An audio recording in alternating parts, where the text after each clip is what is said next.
Hello ನಮಸ್ತೆ ವೀಕ್ಷಕರೇ, ಸಿದ್ಧಾಸ್ presents current ಅಫೇರ್ಸ್ನಲ್ಲಿ ಸ್ವಾಗತ. ನಾನು ಕಮಲ್ ನಯನ್. ಇವತ್ತಿನ ಕರೆಂಟ್ ಅಫೇರ್ಸ್ನಲ್ಲಿ ಏನಿದು ಪಿಂಚಣಿ ಬವಣೆ ಅಂತಕ್ಕಂಥ ವಿಶೇಷವಾದಂಥ ಒಂದು ಚರ್ಚೆಯನ್ನು ಮಾಡ್ತಾ ಇದ್ದೇವೆ. ನಿಮಗೆಲ್ಲ ತಿಳಿದೇ ಇದೆ, ಒಂದು ಕಡೆ ಬರಗಾಲದಲ್ಲಿ ರೈತರು ಬೆಂದು ಹೋಗ್ತಾ ಇದ್ದಾರೆ, ಇನ್ನೊಂದು ಕಡೆ ಬರಗಾಲದಲ್ಲಿ ನೀರಿಗಾಗಿ ಹೋರಾಟ. ಈ ಮಧ್ಯೆ ನಮ್ಮ ಸರ್ಕಾರಿ ನೌಕರರಿಗೂ ಕೂಡ ಒಂದು ಶಾಂತಿ ಸಮಾಧಾನವನ್ನು ಸರ್ಕಾರ ಕಿತ್ಕೊಳ್ಳುವ ಪ್ರಯತ್ನವನ್ನು ಮಾಡ್ತಾ ಇದೆ.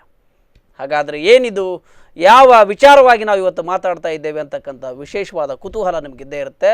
ಖಂಡಿತವಾಗ್ಲೂ ನಾವು ಮಾತನಾಡ್ತಾ ಇದ್ದೇವೆ 2006ರ ನಂತರ ನೇಮಕವಾದ ಸರ್ಕಾರಿ ನೌಕರರಿಗೆ ಪಿಂಚಣಿಯಲ್ಲಿ ಮೋಸ ಮಾಡ್ತಕ್ಕಂಥ ಒಂದು ಹೊಸ ಪ್ರಯತ್ನವನ್ನು, ಪಿಂಚಣಿಯ ಮೂಲಕ ಅವರ ಹಣವನ್ನು ಕಳಿಸ್ತಕ್ಕಂಥ ಪ್ರಯತ್ನವನ್ನು ಸರ್ಕಾರ, ಕೇಂದ್ರ ಆಗಿರ್ಬೋದು, ರಾಜ್ಯ ಆಗಿರ್ಬೋದು, ಈ ಒಂದು NPS ಅಂತಕ್ಕಂಥ ಯೋಜನೆ ಮೂಲಕ ಮಾಡ್ತಾ ಇರೋ ಒಂದು ಪ್ರಯತ್ನ ನಡೀತಾ ಇದೆ. ಹಾಗಾದರೆ ಏನಿದು ಒಟ್ಟಾರೆಯಾಗಿ NPS ಅಥವಾ ಪಿಂಚಣಿ ಬವಣೆ ಅಂತಕ್ಕಂಥದ್ದನ್ನು ನಾವೀಗ ತಿಳಿಯೋಣ.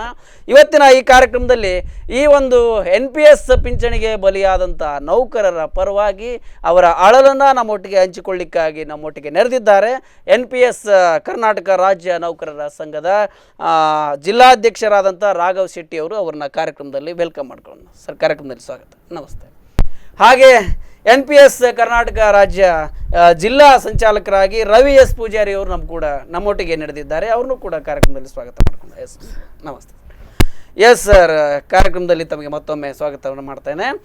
ಇವತ್ತು NPS ಅಂತಕ್ಕಂಥ ಯೋಜನೆಯನ್ನು, ಸ್ಕೀಮ್ 2006ರ ನಂತರ ಏನು ನೌಕರರಾಗಿ ನೇಮಕವಾಗ್ತಾರೆ, ಇದು ಕೇಂದ್ರದ ಆಗಿರ್ಬೋದು, ರಾಜ್ಯದಲ್ಲಿ ಆಗಿರ್ಬೋದು, ಈ ಒಂದು ಸ್ಕೀಮ್ನ ಮೂಲಕ ಇವತ್ತು ಒಂದು ಅಸಮಾಧಾನ ಎಲ್ಲೆಡೆ ಈ ಒಂದು ನೌಕರ ವರ್ಗದಲ್ಲಿ ಹುಟ್ಟಿಕೊಂಡಿದೆ. ಯಾಕೆ ಈ ಅಸಮಾಧಾನ? ಹಾಗಿದ್ರೆ ಈ ಅಸಮಾಧಾನದ ಹೊಗೆ ಹೇಗಿದೆ ಅನ್ನೋದಕ್ಕಿಂತ ಮುಂಚೆ ನಮ್ಮ ವೀಕ್ಷಕರಿಗೆ ಏನಿದು NPS ಅನ್ನೋದ್ರ ಬಗ್ಗೆ ಸ್ಪಷ್ಟವಾಗಿ ಅರ್ಥವಾಗಬೇಕಿದೆ. ಹಾಗಿದ್ರೆ NPS ಅಂದ್ರೆ ಏನು, ಅದನ್ನು ಸಂಪೂರ್ಣವಾಗಿ ಒಮ್ಮೆ ವಿವರಣೆಯನ್ನು ನೀಡಿಬಿಡಿ. NPS ಅಂದರೆ 2003ರಲ್ಲಿ ಎಸ್ PFRDA ಅನ್ನೋ ಒಂದು ಬಿಲ್ನ ಮೂಲಕ, ನಂತರ ಅದನ್ನು 2004ರಿಂದ ಕೇಂದ್ರ ಸರ್ಕಾರಿ ನೌಕರರಿಗೆ, 1/4/2006ರಿಂದ ಕರ್ನಾಟಕ ರಾಜ್ಯದಲ್ಲಿ ರಾಜ್ಯ ಸರ್ಕಾರಿ ನೌಕರರಿಗೆ ಮೊದಲಿಗೆ ಹೊಸ ಪಿಂಚಣಿ ಯೋಜನೆ ಅಂತ ಅದನ್ನು ಜಾರಿಗೆ ತಂದರು. ಅದು ಈಗ ಪ್ರಸ್ತುತ ರಾಷ್ಟ್ರೀಯ ಪಿಂಚಣಿ ಯೋಜನೆ ಅಂತ ಇದೆ ಹೆಸರು. ಈ ಪಿಂಚಣಿ ಯೋಜನೆಯಲ್ಲಿ ನೌಕರನ 10% ಸಂಬಳದಿಂದ DA ಮತ್ತು ಬೇಸಿಕ್ನ 10%ವನ್ನು ಕಡಿತಗೊಳಿಸಿ ಅಷ್ಟೇ ಮೊತ್ತವನ್ನು ಸರ್ಕಾರ ಕೂಡ ಭರಿಸ್ತದೆ. ಆ ಮೊತ್ತವನ್ನು ಮ್ಯೂಚುವಲ್ ಫಂಡ್ ಮ್ಯಾನೇಜರ್ಗಳ ಮೂಲಕ ಅದನ್ನು ಶೇರ್ ಮಾರ್ಕೆಟಲ್ಲಿ ಇನ್ವೆಸ್ಟ್ಮೆಂಟ್ ಮಾಡಿ ಅಲ್ಲಿ ಬರುವಂಥ ಹೂಡಿಕೆಯಿಂದ ಬರುವಂಥ ಹಣದಿಂದ ನಮಗೆ 60 ವರ್ಷದ ನಂತರ ಪಿಂಚಣಿ ಕೊಡುವುದು ಅಂತ ಸರ್ಕಾರ ನಿರ್ಧರಿಸಿ ಯೋಜನೆಯನ್ನು ಜಾರಿಗೆ ತಂದಿದೆ. ಈ ಯೋಜನೆ ಯೋಜನೆಗೆ ಮೂಲತಃ ಪಿಂಚಣಿ ಅಂದರೆ ಸರ್ಕಾರ ಪ್ರತಿಯೊಬ್ಬ ಸರ್ಕಾರಿ ನೌಕರನಿಗೆ ಅವನ ನಿವೃತ್ತಿಯ ನಂತರ ಕೊಡಬೇಕಾದ ವೇತನ ಅದನ್ನು ಕೊಡಲೇಬೇಕು ಅಂತ ಸುಪ್ರೀಂ ಕೋರ್ಟ್ ಕೂಡ ಹೇಳಿದೆ. ಯಾಕಂದ್ರೆ ಅದು ಯಾವುದೇ ರೀತಿಯ ಭಿಕ್ಷೆ ಅಲ್ಲ, ಅದು ಅವನಿಗೆ ಸಿಗಬೇಕಾದಂತ ಸೇವೆಗೆ, ಅವರ ನಿವೃತ್ತಿಯ ನಂತರ ಗೌರವಯುತವಾಗಿ ನೀಡಬೇಕಾದ ವೇತನ. ಅವರ ಬದುಕಿನ ಮುಂದಿನ ಬದುಕಿಗಾಗಿ ಅದು ಸಾಕಷ್ಟು 30-35-40 ವರ್ಷಗಳ ಕಾಲ ಸರ್ಕಾರಿ ಸೇವೆ ಮಾಡಿದಕ್ಕಾಗಿ ಗೌರವಧನವಾಗಿ ನೋಡುವಂಥದ್ದು ಈಗ ಇದು NPS ಅನ್ನುವಂಥದ್ದು ಬಹಳಷ್ಟು ಮಾರಕವಾದ ವ್ಯವಸ್ಥೆಯಾಗಿದೆ. ಈ NPS ನಲ್ಲಿ ಇತ್ತೀಚಿನ ಆರ್ಥಿಕ ತಜ್ಞರು ಒಳಹೊಕ್ಕು ಈ ರೀತಿಯ ಒಂದು ಪ್ರಯತ್ನವಾಯಿತೆ ಅಂತಕ್ಕಂಥದ್ದು. ಯಾಕಂದರೆ ಪಿಂಚಣಿ ಅಂತಕ್ಕಂಥದ್ದು ಮೊದಲಿಗೆ ಬಂದಾಗ ನಮ್ಮ ರಾಜ್ಯದಲ್ಲಿ ಆಗಿರ್ಬೋದು, ನಮ್ಮ ದೇಶದಲ್ಲಿ ಆಗಿರ್ಬೋದು, ಅದಕ್ಕೆ ಒಂದು ಗೌರವಾನ್ವಿತ ಹಿರಿಯ ನಾಗರಿಕರನ್ನು ನೋಡುವ ದೃಷ್ಟಿಯಲ್ಲಿ, ಹಿರಿಯ ನೌಕರರನ್ನ ನೋಡುವ ದೃಷ್ಟಿಯಲ್ಲಿ ಆ ರೀತಿಯಾದಂಥ ಒಂದು ಗೌರವಾನ್ವಿತವಾದಂಥ ಯೋಜನೆಯನ್ನು ಮಾಡಿದ್ದು ಪಿಂಚಣಿ ಅಂತಕ್ಕಂಥದ್ದು. ಆದರೆ ಇದನ್ನು ವ್ಯಾವಹಾರಿಕವಾಗಿ ನೋಡುವ ಪ್ರಯತ್ನ ಇತ್ತೀಚಿನ ಆರ್ಥಿಕ ತಜ್ಞರಿಂದ ಸರ್ಕಾರದ ಮೇಲೆ ಒತ್ತಡ ಬಂದು ಈ ಥರದ ಒಂದು ಬದಲಾವಣೆ ಏನು ಆಗಿದೆಯಾ ಅಂತಕ್ಕಂಥದ್ದು ಒಂದು ಎಫೆಕ್ಟ್, ಜಾಗತೀಕರಣದ ಎಫೆಕ್ಟ್ ಇದು. Yes sir. ಇಲ್ಲಿ ಪಿಂಚಣಿ ಅಂತ ಹೆಸರಿಡುವ ಅಗತ್ಯ ಇರಲಿಲ್ಲ. ಇಲ್ಲಿ ಸರ್ಕಾರಿ ನೌಕರರ ಹಿತಾಸಕ್ತಿಯಿಂದ ಈ ಒಂದು ಯೋಜನೆ ಬಂದಿಲ್ಲ. ದೇಶದ ಆರ್ಥಿಕ ಪರಿಸ್ಥಿತಿಯನ್ನ ಸುಧಾರಿಸುವ ನಿಟ್ಟಿನಲ್ಲಿ ಸರ್ಕಾರಿ ನೌಕರ ಹಣವನ್ನೇ ಆ ಒಂದು ಯೋಜನೆಗೆ ಒಳಪಡಿಸ್ತಾ ಇದ್ದಾರೆ, ಯಾವುದು ಖಾಸಗಿ ಮಾರುಕಟ್ಟೆಯಲ್ಲಿ. ಸೊ ಆದ್ರಿಂದ ಇದು ಏನು ಸರ್ವೋಚ್ಚ ನ್ಯಾಯಾಲಯ ಹೇಳಿದೆ, ಪೆನ್ಷನ್ ಎನ್ನುವಂಥದ್ದು ಸರ್ಕಾರಿ ನೌಕರಿ ಕೊಡುವಂತ ಒಂದು ಗೌರವಧನ ಅಂತೇಳಿ ಇದನ್ನ ಬದಿಗಿಟ್ಟು ಸರ್ಕಾರಿ ನೌಕರ ಹಿತಾಸಕ್ತಿಯನ್ನ ಇಲ್ಲಿ ಹೊಡೆದಾಕಲಾಗಿದೆ. Yes sir. ಈಗ ಈ ಒಂದು NPS ನ ಮೂಲಕ ನಿಮಗೆ ಅಥವಾ ಈ ಹಳೆ ಪಿಂಚಣಿ ಪದ್ಧತಿಗೆ ಮತ್ತು ಈ ಒಂದು NPSನ ಪದ್ಧತಿಗೆ ಯಾವ ರೀತಿಯಾದಂಥ ಮಾರಕವಾಗಿ ನಿಮಗೆ ಬೆಳವಣಿಗೆ ಆಯಿತು ಅಂತ ಅನಿಸುತ್ತೆ? ಈಗ ಮಾರಕ ಅಂತ ಹೇಳಿದ್ರೆ ಈ ಹೊಸ ಪಿಂಚಣಿ ವ್ಯವಸ್ಥೆ ಏನು 2006 ನಂತರ ನಾವು ಅಪಾಯಿಂಟ್ ಆಗಿದ್ದಾರೆ, ನಾವು 10% ಸಂಬಳವನ್ನು ಕಡಿಮೆ ತಗೊಳ್ತಾ ಇದ್ದೇವೆ. ಓಕೆ, ನಮ್ಮಿಂದ ಅದೇ 2005ರಲ್ಲಿ ಅಪಾಯಿಂಟ್ ಆಗಿದ್ದಾರೆ, ಅವರು ನಮ್ಮಿಂದ 10% ಸಂಬಳ ಜಾಸ್ತಿ ತಗೊಂಡು ಹೋಗ್ತಾ ಇದ್ದಾರೆ. ಸೊ ಅಲ್ಲಿ ನಮ್ಮ ಜೀವನ ಶೈಲಿಯಲ್ಲಿ ಒಂದು ಮಾರಕ ಆಗ್ತಾ ಇದೆ. ನಮ್ಮ 10% ಹಣವನ್ನ ಅವರು ಏನು ಕಟ್ ಮಾಡಿ ಅದನ್ನ ಮಾರುಕಟ್ಟೆಗೆ ಶೇರ್ ಮಾರ್ಕೆಟ್ಗೆ ಹಾಕ್ತಾ ಇದ್ದಾರೆ. ಸೊ ಶೇರ್ ಮಾರ್ಕೆಟ್ ಅಲ್ಲಿ ಕೊನೆಯ ಹಂತದಲ್ಲಿ 60ನೇ ವರ್ಷ ರಿಟೈರ್ಡ್ ಆಗುವ ಹಂತದಲ್ಲಿ ಅಲ್ಲಿ ಪ್ಲಸ್ ಇದೆಯಾ ಮೈನಸ್ ಇದೆಯಾ ನೋಡ್ಕೊಂಡು ನಮ್ಗೆ ಅವರು ಏನು ಪಿಂಚಣಿ ಅನ್ನೋಂಥದ್ದನ್ನ ಕೊಡ್ತಾರೆ. ಅದು ಸಹ ಆವಾಗ ಯಾವ ರೀತಿಯ ಒಂದು ರೇಟ್ ಗ್ರೋತ್ ಇರ್ತದೆ ಅದ್ರ ಮೇಲೆ ಡಿಪೆಂಡ್ ಆಗಿರ್ತದೆ. ಈಗ ನಮ್ಗೆ 10% ಸಂಬಳವನ್ನ ಕಟ್ ಮಾಡೋದ್ರ ಜೊತೆಯಲ್ಲಿ ಅವರು 10% ಹಾಕ್ತೇವೆ ಹೇಳ್ತಾರೆ. ಹಾಕಿದ ನಂತರ ಅವ್ರು ಹೇಳ್ತಾರೆ ಈಗ ರಿಟೈರ್ಡ್ ಆಗ್ಲಿ ಅಥವಾ ಮಧ್ಯ VRS ಅಥವಾ ಡೆತ್ ಆದ್ರೂ 60 ವರ್ಷ ನಂತರ 60% ಅನ್ನ ಒಮ್ಮೆ ಕೊಡ್ತೇವೆ ಅಂತ ಹೇಳ್ತಾರೆ. 60% ಅಂದ್ರೆ ನಮ್ದೇ 50% ಇದೆ ಅಲ್ಲಿ. ಸೊ ಅವರು 10%, ಅಲ್ಲಿ ನೀವು ಬಡ್ಡಿಯನ್ನ ಏನು 0% ಬಡ್ಡಿ ಆಯ್ತು ಅಲ್ಲಿಗೆ. ಇನ್ನು ಉಳಿದ 40% ಅಲ್ಲಿಯೂ ಆ ಗ್ರೋತ್ ರೇಟ್ ಮೇಲೆ ನಮ್ಗೆ ಪೆನ್ಷನ್ ಅನ್ನು ಅವ್ರು ಫಿಕ್ಸ್ ಮಾಡ್ತಾರೆ. ಸೊ ಆವಾಗಿನ ಕಾಲದಲ್ಲಿ ಅದು ಒಂದು 5,000ನೋ 10,000ನೋ ಆಗ್ತದೆ ಇವಾಗಿನ ಸ್ಯಾಲರಿಗೆ. ಆ ಪರಿಸ್ಥಿತಿ ಹೇಗಿರ್ತದೆ ಅಂತ ನೋಡಿ ನೀವು. ನಾವು ಕೇಳುವಂತಹದ್ದು ಅದಕ್ಕೆ ಕಡ್ಡಾಯವಾಗಿ ನಮಗೆ ಹಳೆಯ ಒಂದು ಪೆನ್ಷನ್ ಏನಿದೆ ಅದನ್ನ ಇಲ್ಲಿ ಏನು ಸರ್ಕಾರಿ ನೌಕರನ್ನ 2 ಭಾಗ ಮಾಡ್ತಿದ್ದಾರೆ. 2006 ನಂತರ ಅಪಾಯಿಂಟ್ ಆದವ್ರನ್ನ 2006ಕ್ಕಿಂತ ಮೊದಲಾದವ್ರನ್ನ. ಸೊ ಅದು ಬೇಡ, ಎಲ್ಲರೂ ಒಂದೇ ತರ ತಾರತಮ್ಯ ನೀತಿ ಬೇಕಿಲ್ಲ ಅಂತ ಹೇಳುವಂತದ್ದು. ಎಸ್ ಸರ್, ಹಾಗಿದ್ರೆ ನೀವು ಈಗ 2005ರ ಕೆಳಗಿನ ನೌಕರರನ್ನ ಅವರಿಗೆ ಇರತಕ್ಕಂಥ ಸೌಲಭ್ಯಗಳನ್ನ ನಿಮಗೆ ಕೊಡ್ತಕ್ಕಂಥ ಸೌಲಭ್ಯಗಳನ್ನ ಒಂದೇ ರೀತಿ ಮಾಡುವುದಾದ್ರೆ ಈಗ ಹಳೆ ಪಿಂಚಣಿಯ ಪದ್ಧತಿಗೆ ನಿಮ್ಮನ್ನು ಸೇರಿಸಬೇಕು ಅಂತ ಬಯಸ್ತೀರಾ, ಅಥವಾ ಅವ್ರಿಗೂ ಕೂಡ ಎಲ್ಲ ಈಗ ಇರ್ತಕ್ಕಂಥ ಎಲ್ಲ ನೌಕರರಿಗೂ ಇದೇ ಪದ್ಧತಿಯನ್ನು ಜಾರಿ ಮಾಡಬೇಕು ಅಂತ ಆಗ್ರಹ ಮಾಡ್ತೀರಾ? ನಾವು ಅವರಿಗೆ ಕೊಟ್ಟಿದ್ರ ಬಗ್ಗೆ ನಾವೇನು ಮಾತಾಡ್ಲಿಕ್ಕೆ ಹೋಗುದಿಲ್ಲ.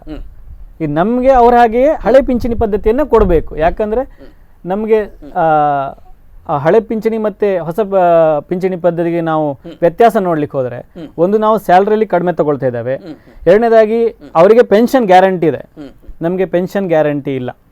ಅದು ಇನ್ನೂವರೆಗೂ ನಿಖರವಾಗಿ ಯಾವುದೇ ರೀತಿ ಎಲ್ಲಿ ಹೋಗ್ತದೆ ಅನ್ನುವಂತ ಮಾಹಿತಿ ಇಲ್ಲ. ಅದಕ್ಕೆ ಸರ್ಕಾರ ಯಾವುದೇ ನಿಮ್ಗೆ ಇದುವರೆಗೂ ಭದ್ರತೆಯನ್ನು ಕೊಟ್ಟಿಲ್ಲ, ಭದ್ರತೆಯನ್ನು ಇನ್ನೂ ಕೊಟ್ಟಿಲ್ಲ. ಇನ್ನು ರಿಟೈರ್ಡ್ ಆಗುವಾಗ ಪೆನ್ಷನರ್ಸ್ ಏನಿದ್ದಾರೆ ಓಲ್ಡ್ ಪೆನ್ಷನ್ ಸ್ಕೀಮ್ ನಲ್ಲಿ, ಅವರಿಗೆ ಮಿನಿಮಮ್ 50% ಆದ್ರೂ ಮೊದಲು ಲಾಸ್ಟ್ ಡ್ರಾಯಿಂಗ್ ಸ್ಯಾಲರಿಯ 50% ಆದ್ರೂ ಸಿಗ್ತದೆ. ಇಲ್ಲಿ ಯಾವುದೇ ರೀತಿಯ ಗ್ಯಾರಂಟಿ ಇಲ್ಲ. ಎಷ್ಟು ಸಿಗ್ತದೋ ಎಷ್ಟು ಬಿಡ್ತದೋ, ಜಾಸ್ತಿ ಸಿಗ್ಬೋದು ಕಡಿಮೆ ಸಿಗ್ಬೋದು, ಯಾವುದೇ ಲೆಕ್ಕಾಚಾರಗಳು ಏನೂ ಇಲ್ಲ. ಇನ್ನು ಪೆನ್ಷನ್ ಅನ್ನ ಸರ್ಕಾರ ಓಲ್ಡ್ ಪೆನ್ಷನ್ ಸ್ಕೀಮ್ ಅಲ್ಲಿ ಸರ್ಕಾರ ನಿರ್ಧಾರ ಮಾಡ್ತದೆ. ರಿಟೈರ್ಡ್ ಆದಾಗ ಪೆನ್ಷನ್ ಸರ್ಕಾರ ನಿರ್ಧಾರ ಮಾಡ್ತದೆ. ಆದ್ರೆ ಇಲ್ಲಿ ಶೇರ್ ಮಾರ್ಕೆಟ್ ನಿರ್ಧಾರ ಮಾರುಕಟ್ಟೆ. ನಿಮ್ಮ ಲಾಟ್ರಿ ಲಕ್ಕಿ ಚೆನ್ನಾಗಿದ್ರೆ ನಾಳೆ ದೊಡ್ಡ ಲಾಟ್ರಿ ಹೊಡಿಬಹುದು, ಇಲ್ಲ ಅಂದ್ರೆ ಎಲ್ಲ ಉಂಡಾ ಮುಸ್ಕೊಂಡು ಹೋಗ್ಬೋದು. ಆಗಿದೆ, ಸ್ಪೇನ್ ಅಲ್ಲಿ ಆಗಿದೆ, ಇನ್ನು ಕೆಲವು ಹೊರ ದೇಶಗಳಲ್ಲಿ ಅದು ಆಗಿ ಗ್ರೀಸ್ ಅಲ್ಲಿ ಆಗಿದೆ, ದಿವಾಳಿಯಾಗಿ ಹೋಗಿದೆ. ದೇಶ ದಿವಾಳಿ ಆಗಿರುವಂತದ್ದು ಇದೇ ಒಂದು ಸ್ಕೀಮ್ ನಿಂದ. ನಿಮ್ಮ ಈಗ ಪ್ರತಿ ಸದ್ಯ 10% ಹಣವನ್ನ ಪ್ರತಿ ತಿಂಗಳು ಹಿಡಿದು ಅಷ್ಟೊಂದು ದೊಡ್ಡವನ ಹಣವನ್ನ ಇನ್ವೆಸ್ಟ್ ಮಾಡಿ ನಾಳೆ ದಿವಸ ಅದನ್ನ ಅದೃಷ್ಟದ ಅಂಕಿಯಲ್ಲಿ ಇಡ್ತಕ್ಕಂಥದ್ದು ನ್ಯಾಯವಲ್ಲ. ಈಗಾಗಲೇ ಲಕ್ಷಾಂತರ ಕೋಟಿ ಆಗಿದೆ, ಲಕ್ಷ ಕೋಟಿಯನ್ನು ದಾಟಿದೆ. ಸಿಕ್ಕಾಪಟ್ಟೆ ಸಾಕಷ್ಟು ಜನ ಸರ್ಕಾರಿ ನೌಕರರಿದ್ದಿದೆ. Yes sir, yes sir. ಹಾಗಿದ್ರೆ ಈಗ ನೀವಿದನ್ನ ಕೇಂದ್ರ ಸರ್ಕಾರ ಮತ್ತು ರಾಜ್ಯ ಸರ್ಕಾರಗಳಿಗೆ ಇದು ಬೇಡ ಅಂತಕ್ಕಂಥ ಹಿನ್ನೆಲೆಯಲ್ಲಿ ಯಾವ ರೀತಿಯಾದಂಥ ಒಂದು ಎಲ್ಲಿವರೆಗೂ ಇದನ್ನು ನಮಗೆ ಬೇಕಾಗಿಲ್ಲ ಅಂತಕ್ಕಂಥ ಎಚ್ಚರಿಕೆಯನ್ನು ಕೊಡೋ ಪ್ರಯತ್ನವನ್ನು ಮಾಡಿದ್ದೀರಿ? ಆಕ್ಚುಲಿ ಈ ಒಂದು ಸ್ಕೀಮ್ ಏನ್ ಬಂದಿದೆ ಬಂದ್ಬಿಟ್ಟು ಈಗ 10 ವರ್ಷ ಆಗಿದೆ. 10 ವರ್ಷದ ಪ್ರಾರಂಭದಲ್ಲಿ ನಮ್ಮ ರಾಜ್ಯ ಸರ್ಕಾರಿ ನೌಕರ ಸಂಘ ಇವರೆಲ್ಲ ಸ್ವಲ್ಪ ಏನಾದ್ರ ಬಗ್ಗೆ ಮಾತಾಡ್ಬೇಕಿತ್ತು. ಆದ್ರೆ ನಮ್ಮ ದುರದೃಷ್ಟವೇನು ಅವ್ರು ಮಾತಾಡ್ಲಿಲ್ಲ. ಈಗ ಒಂದು 2 ವರ್ಷದ ಈಚೆಗೆ ನಮ್ಮ ಒಂದು ಸಂಘಟನೆ ಎನ್ನುವಂಥದ್ದು ಇತ್ತೀಚೆಗೆ 1 ವರ್ಷದಲ್ಲಿ ಬಹಳ ಸ್ಟ್ರಾಂಗ್ ಆಗಿ ನಮ್ಮ ಸಂಘಟನೆ ರಾಜ್ಯಾಧ್ಯಕ್ಷರು ಶಾಂತರಾಮ್ ಸರ್ ಅಂತ ಬೆಂಗಳೂರಲ್ಲಿ. ಸೊ ಒಂದು ರಾಜ್ಯ ಸಂಘಟನೆ ಬಲದಿಂದ ಎಲ್ಲ ಜಿಲ್ಲೆಗಳಲ್ಲಿ ಬಹಳ ಸ್ಟ್ರಾಂಗ್ ಆಗಿ ನಡೀತಾ ಇದೆ. ಸೊ ಯಾವ ರೀತಿಯಾಗಿ ಅಂತ ಹೇಳಿದ್ರೆ ನಾವು ಪ್ರಥಮ ಹಂತದಲ್ಲಿ ನಮ್ಮ ಪ್ರತಿ ಜಿಲ್ಲೆಯಲ್ಲೂ ಎಲ್ಲ ಜನಪ್ರತಿನಿಧಿಗಳಿಗೆ ಈ ಒಂದು ಮನವಿಯನ್ನು ಕೊಡುವಂತ, ನಮ್ಗೆ ಹಳೆ ಪೆನ್ಷನ್ ಬೇಕು, ಈ NPS ಎನ್ನುವಂತ ಈ ನೋ ಪೆನ್ಷನ್ ಸಿಸ್ಟಮ್ ಬೇಡ ನಮ್ಗೆ. ಅದು NPS ಅಂದ್ರೆ ನಾವು ನೋ ಪೆನ್ಷನ್ ಅಂತಾನೆ ಹೆಸರಿಟ್ಟಿದ್ದೇವೆ, ಸೊ ನಮ್ಗೆ ಅದು ಬೇಡ ಅನ್ನುವಂತ ಮನವಿಯನ್ನ ಎಲ್ಲ ಜನಪ್ರತಿನಿಧಿಗಳಿಗೆ ಕೊಟ್ಟಿದ್ದೇವೆ.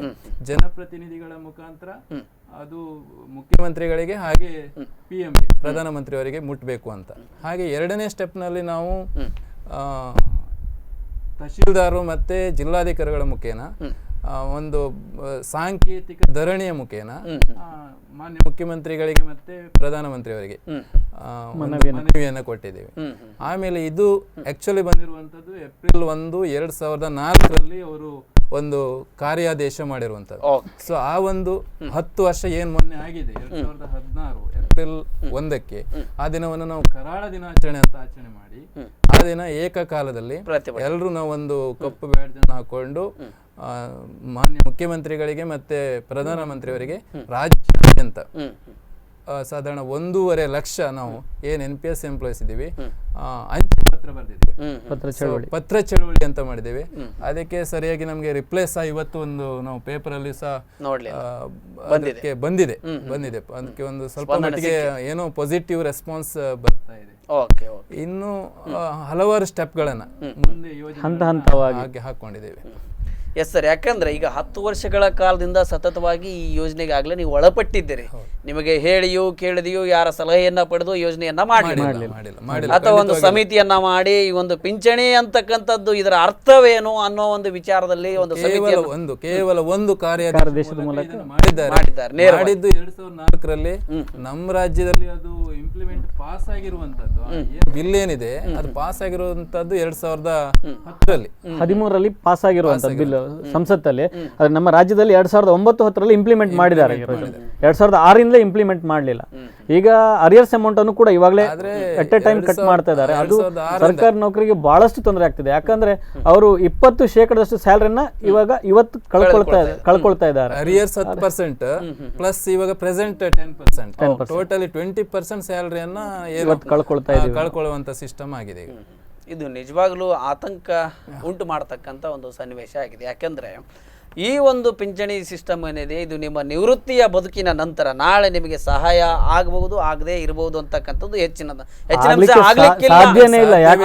ಯಾಕಂದ್ರೆ ಅದರ ಸಂಪೂರ್ಣವಾದಂತ ರೂಪರೇಷೆ ನಿಮ್ಮ ಕಣ್ಣು ಮುಂದಿದೆ. ಹೌದು, ಬಂಟ್ವಾಳದಿಂದ ಪ್ರಶಾಂತ್ ಪೈ ಸರ್ ಅವರು ಇಂಜಿನಿಯರ್, ಅವರು ಮೆಸ್ಕಾಂ ಅಲ್ಲಿ ಅವರು ಇದೇ ಸ್ಕೀಮಿಗೆ ಬರ್ತಾರೆ. ಅವರು ಈ ಬಗ್ಗೆ ಒಂದು ವ್ಯಕ್ತಿ ಅಧ್ಯಯನ ಮಾಡಿದ್ದಾರೆ, ಕೇಸ್ ಸ್ಟಡಿ ಮಾಡಿದ್ದಾರೆ.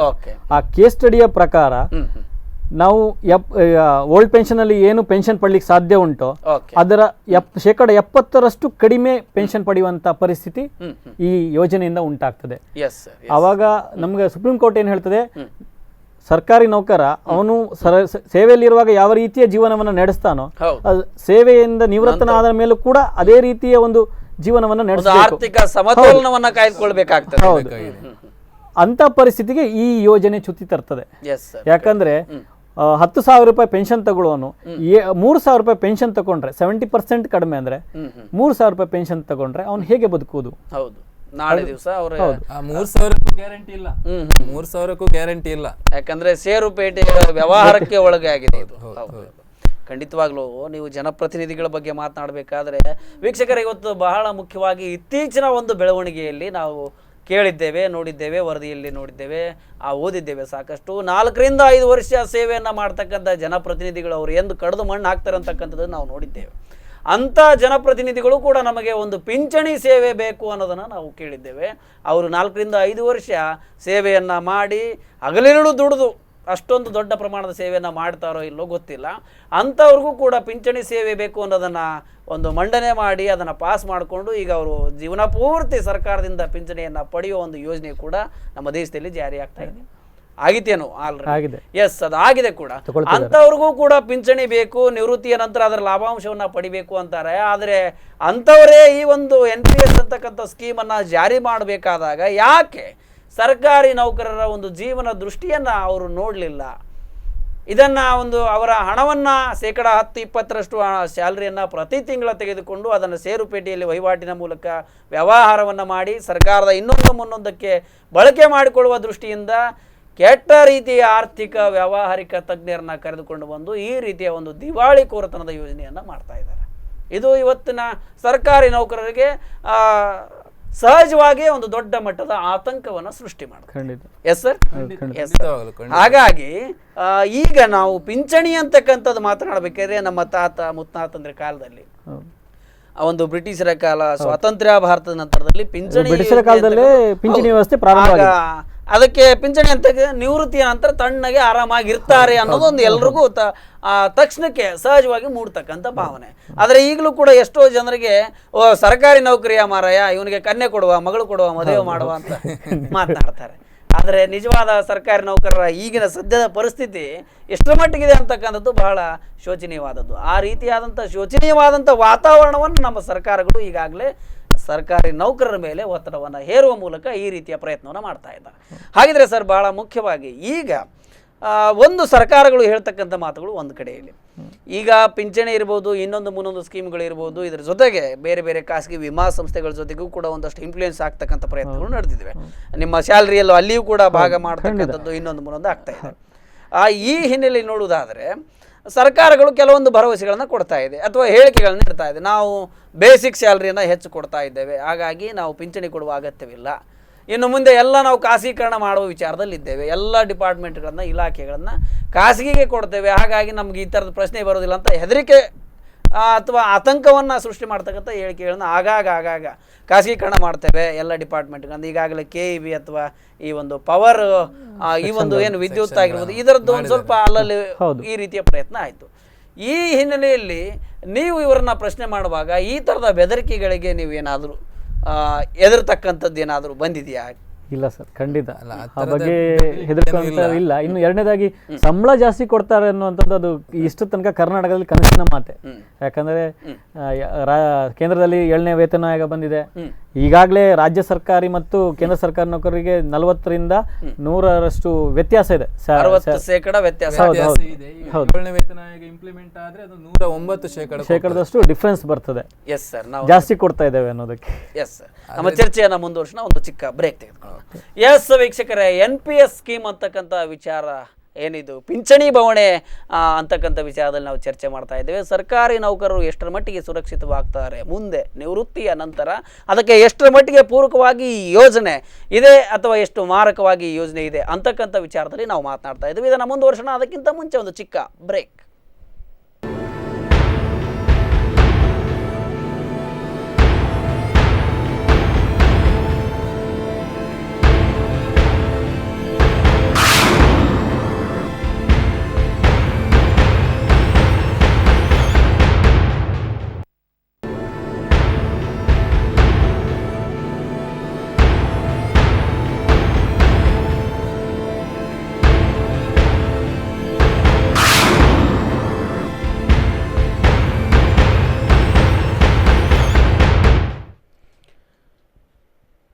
ವಿರಾಮದ ಬಳಿಕ ಸಿದ್ಧಾಸ್ ಪ್ರೆಸೆಂಟ್ಸ್ ಕರೆಂಟ್ ಅಫೇರ್ಸ್ನಲ್ಲಿ ಮತ್ತೊಮ್ಮೆ ಸ್ವಾಗತ.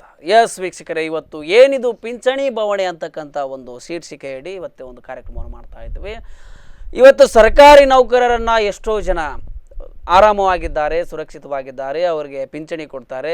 ಆ ವೃತ್ತಿ ಇರುವವರೆಗೂ ಚಿಂತೆ ಇಲ್ಲ, ಉದ್ಯೋಗದ ಬಗ್ಗೆ ಸುರಕ್ಷಿತವಾಗಿರ್ತಾರೆ. ವೃತ್ತಿ ಆದಮೇಲೆ ಅವರಿಗೆ ನಿವೃತ್ತಿಯ ವೇತನವೂ ಕೂಡ ಸಿಗ್ತದೆ, ಆ ಬಗ್ಗೆ ಸರ್ಕಾರ ಅವರಿಗೆ ಸಾಕಷ್ಟು ಕಾಳಜಿಯನ್ನು ವಹಿಸ್ತದೆ ಅಂತಕ್ಕಂಥ ಒಂದು ಮಾತು ಹಿಂದಿತ್ತು, ಆದರೆ ಈಗಿಲ್ಲ.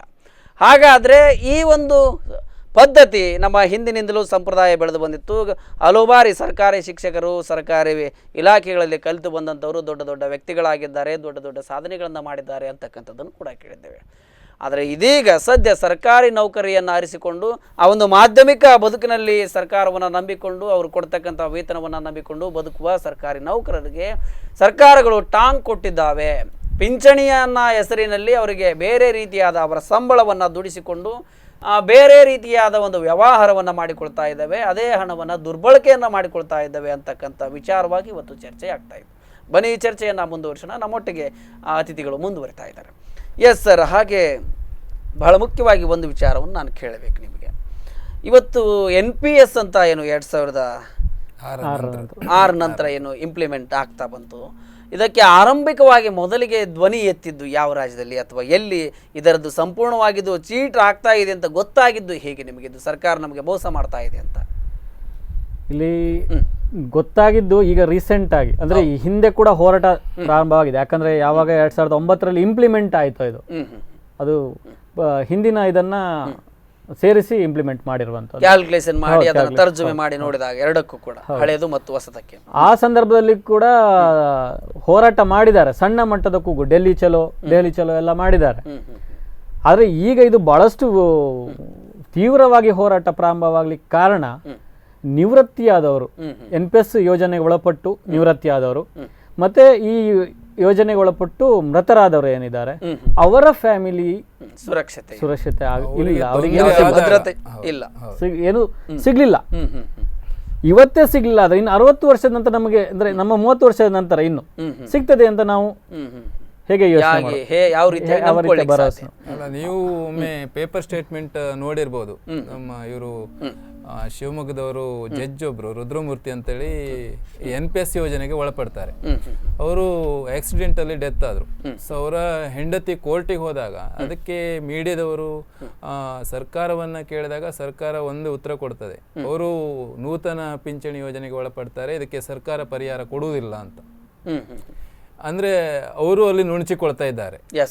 ಆದ್ರಿಂದ ಈಗ ಏನು ನಮ್ಮ ಎಲ್ಲ ಜಿಲ್ಲೆಗಳಲ್ಲಿ ದೇಶಾದ್ಯಂತ ಏನು ಡೆತ್ ಆಗಿದ್ದಾರೆ ಅವರಿಗೆ ಯಾವುದೇ ಪರಿಹಾರಗಳು ಸಿಕ್ಕಿದಂತ ಒಂದು ಲಕ್ಷಣಗಳು ಇದುವರೆಗೂ ಇಲ್ಲ. ಸೊ ಆ ನೆಲೆಯಲ್ಲಿ ಏನಾಗ್ತಿದೆ ಈಗ ಮಹಾರಾಷ್ಟ್ರ ಇರ್ಬೋದು, ತಮಿಳುನಾಡು, ಆಂಧ್ರ ಎಲ್ಲ ಕಡೆ ಸಹ ಬಹಳ ಅದ್ಭುತವಾಗಿ ಇದೊಂದು ಹೋರಾಟ, ತುಂಬಾ ದೊಡ್ಡ ಮಟ್ಟದ ರ್ಯಾಲಿಗಳಾಗ್ತಾ ಇದೆ. ಅದನ್ನ ನೋಡಿಕೊಂಡು ತಮಿಳುನಾಡಲ್ಲಿ ಒಂದು ಇದು ಚಳವಳಿಯ ಪ್ರಣಾಳಿಕೆಯಲ್ಲಿ ರಿವ್ಯೂ ಕಮಿಟಿ ಮಾಡಿದ್ದಾರೆ. ಚುನಾವಣಾ ಪ್ರಣಾಳಿಕೆಯಲ್ಲಿ ಇದನ್ನ ಅಜೆಂಡಾಗಿ ತಗೊಂಡಿದ್ದಾರೆ. ಸೊ NPS ಅನ್ನು ನಾವು ಸ್ಕ್ರಾಪ್ ಮಾಡ್ತೇವೆ for the government employees and teachers ಅಂತ ಹೇಳಿ. ಎಸ್ ಸರ್, ನಿಮ್ಮ ಸಂಘಟನೆಯವರು ಯೋಗೀಶ್ ಅಂತ ಕಾಲ್ ಮಾಡಿದ್ದಾರೆ, ಅವರೊಟ್ಟಿಗೆ ಮಾತನಾಡೋಣ. ಹಲೋ, ನಮಸ್ತೆ ಯೋಗೀಶ್ ಅವರೇ. ಇವತ್ತು ಏನಿದು ಪಿಂಚಣಿ ಬವಣೆ ಅಂತಕ್ಕಂಥದ್ದು ಸ್ಪಂದನ ವಾಹಿನಿಯಲ್ಲಿ ಕರೆಂಟ್ ಅಫೇರ್ಸ್ನಲ್ಲಿ ನೇರ ಪ್ರಸಾರದಲ್ಲಿ ತಾವು ಮಾತನಾಡ್ತಾ ಇದ್ದೀರಿ. ಇವತ್ತು ಈ ಪಿಂಚಣಿ ಪದ್ಧತಿಯಲ್ಲಿ ನಿಮಗೆ ಅಸಮಾಧಾನ ತಂದಂತ ಮುಖ್ಯವಾದ ಅಂಶಗಳು ನಿಮ್ಮ ಪ್ರಕಾರ ಯಾವುದು? ಎಸ್, ಯಾಕೆ ಈ ಪಿಂಚಣಿ ಪದ್ಧತಿಯನ್ನ ಸರ್ಕಾರದಿಂದ ನೀವು ಒಪ್ಕೊಳ್ತಾ ಇಲ್ಲ, ಇದನ್ನ ಯಾಕೆ ವಿರೋಧ ಮಾಡ್ತಾ ಇದ್ದೀರಿ? ಒಂದು ನೇರವಾಗಿ ಹೇಳ್ಬೇಕಾದ್ರೆ ಅಸಂಬದ್ಧವಾದಂತ ಯೋಜನೆ. ಓಕೆ. ಈಗ ಆಲ್ರೆಡಿ ನಮ್ NPS ನೌಕರರು ಆಲ್ರೆಡಿ ಯಾರು ಡೆತ್ ಆಗಿರುವಂತ 106 ಜನ ಡೆತ್ ಆಗಿದ್ದಾರೆ. ಅವರ ಕುಟುಂಬಗಳು ಬೀದಿ ಪಾಲಾಗಿದ್ದಾವೆ. ಅವ್ರಿಗೆ ಯಾವುದೇ ನಮ್ಮ ಸ್ನೇಹಿತರುಗಳಿಗೆ ಯಾವುದೇ ರೀತಿ ಇರ್ತಕ್ಕಂತ ಒಂದು ಸರ್ಕಾರ ಯಾರನ್ನೇ ಕೇಳಿ ಉತ್ತರವನ್ನು ಸರಿಯಾಗಿ ಕೊಡ್ತಾ ಇಲ್ಲ. ಆಮೇಲೆ ನಾವು ಯಾವುದೇ ಮಾಹಿತಿ ಕಾಯ್ದಲ್ಲಿ ಕೇಳಿ ಅದ್ರ ಬಗ್ಗೆ ಡೀಟೇಲ್ಸ್ ಸರಿಯಾಗಿ ಕೊಡ್ತಾ ಇಲ್ಲ. ಮತ್ತೊಂದು ಬಂದ್ಬಿಟ್ಟು ಪಿಂಚಣಿ ಯೋಜನೆ ಒಂದು ಕಾರ್ಯಯೋಜನೆ ತೆರೆದ್ ಬರಲ್ಲ ನಮ್ಗೆ ಸಹಾಯವಾಣಿ ಅಂತ, ಅವ್ರನ್ನ ಕೇಳಿದ್ರು ಕೂಡ ನೇರವಾಗಿ ಅವರು ಅದಕ್ಕೆ ಸರಿಯಾದ ಉತ್ತರ ಜಾರಿಗೆ ಉತ್ತರ ಕೊಡ್ತಾರೆ. ಸರ್ಕಾರ ಅವ್ರು ಹಣ ಮಾಡ್ತಾರೆ, ಇವ್ರು ಸರ್ಕಾರ ಮಾಡ್ತಾರೆ. ಇದು ಈಗ ರಾಜ್ಯ ಸರ್ಕಾರ ಬಂದ್ರೆ ಕೇಂದ್ರ ಸರ್ಕಾರ ಮಾಡ್ತಾರೆ. ಈ ರೀತಿಯಾಗಿ ಇವ್ರಿಗೆ ಯಾವುದೇ ರೀತಿಯಾದ ಬೆನಿಫಿಟ್ ಇದೆ ನಮ್ಗೆ ಬಿಟ್ಟು ಇಲ್ಲ. ಹಾಗಾಗಿ ಇದನ್ನ ರದ್ದು ಮಾಡ್ಬಿಟ್ಟು ಹಳೆ ಪಿಂಚಣಿ ಯೋಜನೆ ಜಾರಿ ಬಂದ್ರೆ ನಮ್ಗೆ ಒಂದು ಭವಿಷ್ಯ ಅಂತಕ್ಕಂಥದ್ದೇ ಭದ್ರ ಬುನಾದಿ ಇರುತ್ತೆ. ಎಸ್ ಸರ್, ಹಾಗೆ ಬಹಳ ಮುಖ್ಯವಾಗಿ ರಾಜಕೀಯ ವಲಯದಲ್ಲಿ ವಿರೋಧ ಪಕ್ಷಗಳಾಗಿರ್ಬೋದು ಅಥವಾ ಕೆಲವೊಂದು ಏನು ಸಾರ್ವಜನಿಕರ ಅಥವಾ ಸರ್ಕಾರಿ ನೌಕರರ ಹಿತಾಸಕ್ತಿಯನ್ನು ಕಾಪಾಡಿಕೊಳ್ಬೇಕು ಅಂತಕ್ಕಂಥ ಪಕ್ಷಗಳಾಗಿರ್ಬೋದು, ನಿಮ್ಮೊಟ್ಟಿಗೆ ಇದನ್ನು ಬೆಂಬಲಿಸಿ ಇದನ್ನು ವಿರೋಧ ಮಾಡಲಿಕ್ಕೆ ಯಾರಾದರೂ ಕೈ ಜೋಡಿಸಿದ್ದು ಅಥವಾ ನಿಮಗೆ ಸಹಕಾರವನ್ನು ಕೊಟ್ಟಿದ್ದೇನಾದರೂ ಇದೆಯಾ ಇಲ್ಲಿವರೆಗೂ? ಸರಿಗ ನಮ್ಮಿಂದಲೇ ಸರ್ಕಾರ ನಾವು ರಚನೆ ಮಾಡಿದ್ವಿ. ನಾವೆಲ್ಲ ಯಾವ ಪ್ರತಿನಿಧಿಕಾರರು ಕೂಡ ಬರ್ತಾರೆ. ಅವ್ರು 5 ವರ್ಷ ಸರ್ಕಾರದಲ್ಲಿ 5 ವರ್ಷ ಜನಪ್ರತಿನಿಧಿ ಆಗಿ ಹೋದ್ರು ಕೂಡ ಅವ್ರಿಗೆ ಜೀವಿತಾವಧಿ ಇರೋವರೆಗೂ ಕೂಡ ಪಿಂಚಣಿ ಮಾಡ್ಕೊಂತಾರೆ. ಅವಕಾಶಗಳಿದ್ದಾಗ ನಾವು 60, 30, 40 ವರ್ಷ ಸರ್ಕಾರಕ್ಕೆ ಸೇವೆ ಸಲ್ಲಿಸಿ ಸರ್ಕಾರದ ಸೇವಕರಾಗಿ ನಮ್ಗೆ ಯಾವ್ದೇ ಸ್ಪೆಷಾಲಿಟಿ ಇದೆಯಾ? ಯಾವಾಗಲೇ ಎಲೆಕ್ಷನ್ ನಮ್ಗೆ ಎಲೆಕ್ಷನ್ ಅವಕಾಶ ಇದೆಯಾ? ಬದುಕುವಂತ ಅವಕಾಶ ಇದೆಯಾ? ಸರ್ಕಾರ ನೌಕರರಾಗಿ ಸಾಯ್ಬೇಕಾಗಿದೆ. ಯಾವುದೇ ಚೌಕಟ್ಟನ್ನು ಬಿಟ್ಟು ಹೊರಗೆ ಹೋಗಂಗಿಲ್ಲ. ನಾವು ರೀತಿ ಕೆಲಸ ನಿರ್ವಹಿಸ್ತಾ ಇದೀವಿ. ಅವ್ರು ಎಲ್ಲಾ ಅವಕಾಶಗಳಿದಾವೆ. ಇವತ್ತು ಈ ರಂಗ ಬಿಟ್ಟು ಇನ್ನೊಂದು ರಂಗ ಇದೆ, ಇನ್ನೊಂದು ರಂಗಕ್ಕೆ ಹೋಗಿ ಅವರು ಜೀವನ ಮಾಡಬಹುದು. ಯಾವುದೂ ಇಲ್ಲ. ಹೌದು, ಕಮಿಟ್ಮೆಂಟ್ ಬೇಕಿಲ್ಲ. ಮಾಡ್ತಕ್ಕಂಥವ್ರಿಗೆ ಇದು ನಮಗೆ ನಮ್ಮೇಲೆ ಗದಪ್ರಹಾರ ಮಾಡಿದಂಗಲ್ಲ ಅದು. ಎಸ್, ಖಂಡಿತ ಖಂಡಿತ. ಆದ್ರಿಂದ ಇದನ್ನ ಹೋರಾಡಿಸ್ಬೇಕು ಅಂತ ನಮ್ಮೆಲ್ಲರ ಹೋರಾಟ. ಹೆಸರು ಗೊತ್ತಾಗ್ಲಿಲ್ಲ. ಈಗ ನಿಮ್ಮ ಹೋರಾಟದ ಮಾರ್ಗ ಯಾವ ರೀತಿಯಾಗಿ ರೂಪುರೇಷೆಗೊಂಡಿದೆ? ಮುಂದೆ ನೀವು ಯಾವ ರೀತಿಯಾದ ಪ್ರತಿಭಟನೆಯನ್ನ ಮಾಡ್ಕೊಳ್ಳಿಕ್ಕೆ ಯೋಜನೆಯನ್ನ ಹಾಕೊಂಡಿದ್ದೀರಿ ಯೋಗೀಶ್ ಅವರೇ?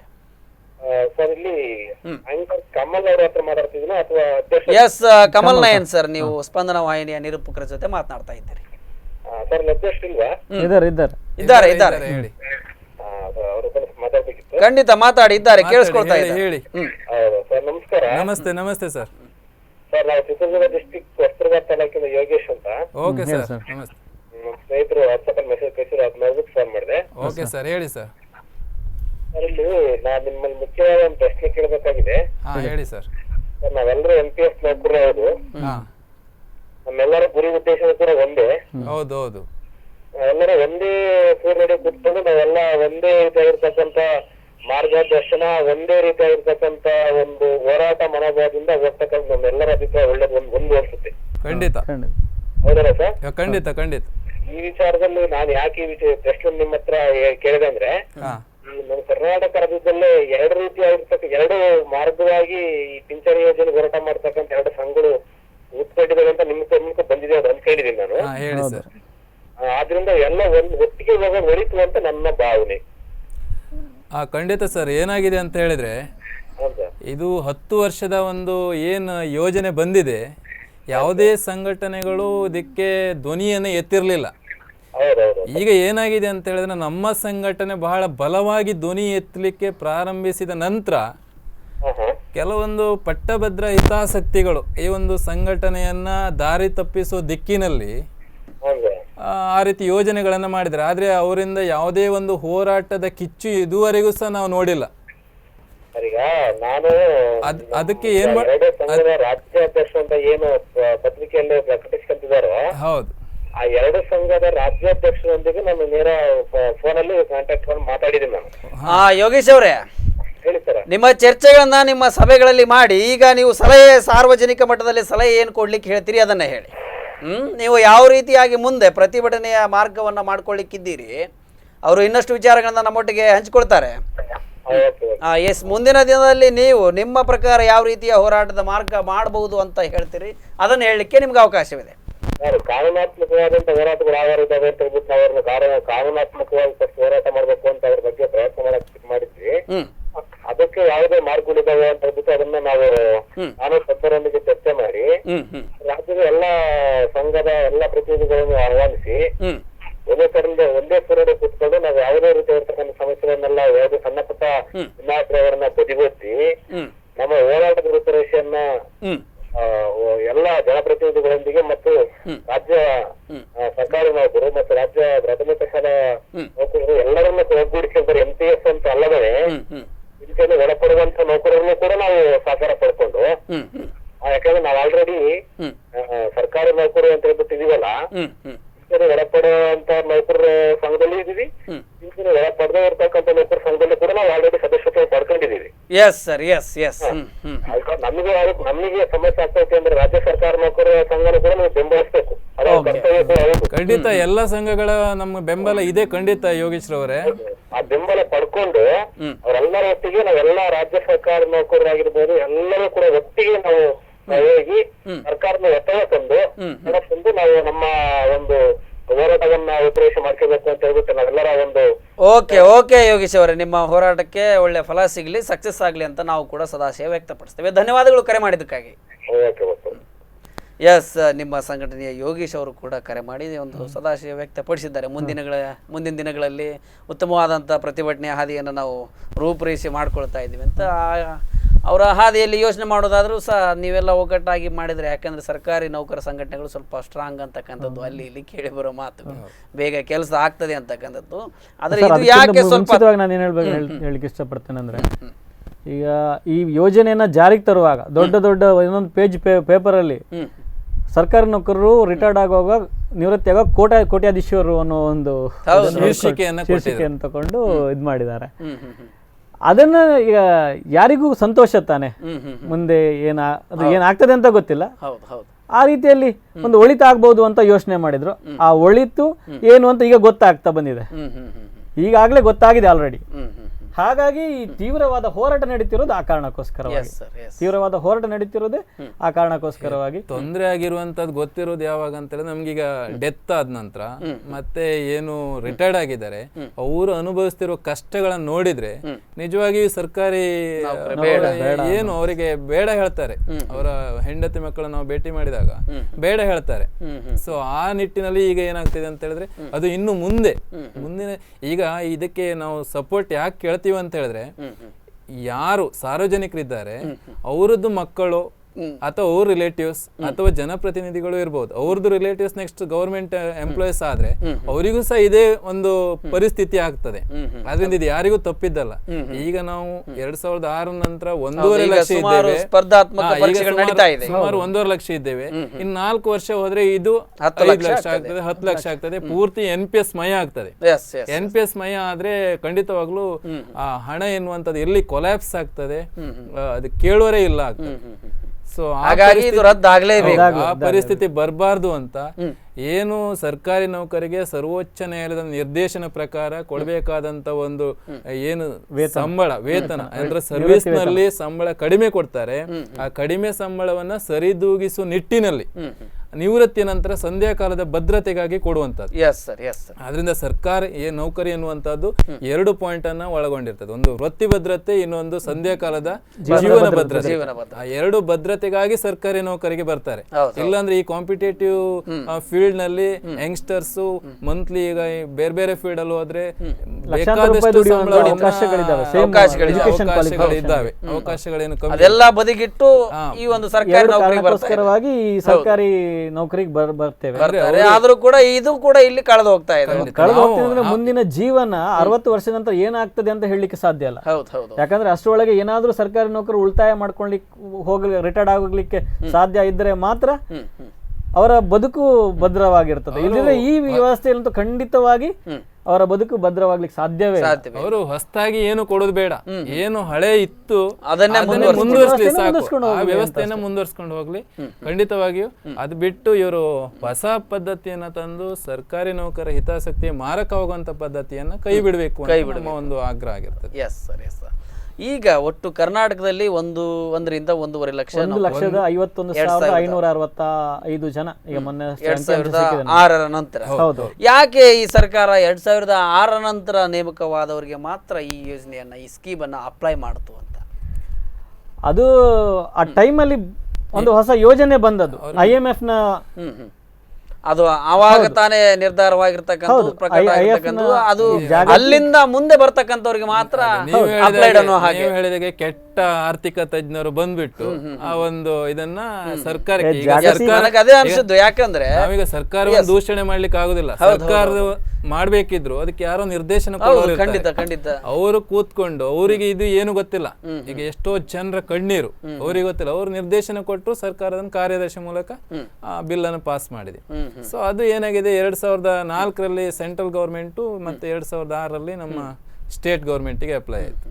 ಅಲ್ಲ, ನನಗನ್ಸಿದ ಹಾಗೆ ಇದನ್ನ ಯಾವ ಜನಪ್ರತಿನಿಧಿಗಳು ಇದ್ದಾಗ ಇದನ್ನ ಒಪ್ಪಿಕೊಂಡ್ರು ಆ ಜನಪ್ರತಿನಿಧಿಗಳಿಗೆ ಇದು ಸರಿಯಾಗಿ ಅರ್ಥ ಆಗಿದೆಯಾ ಇಲ್ಲ?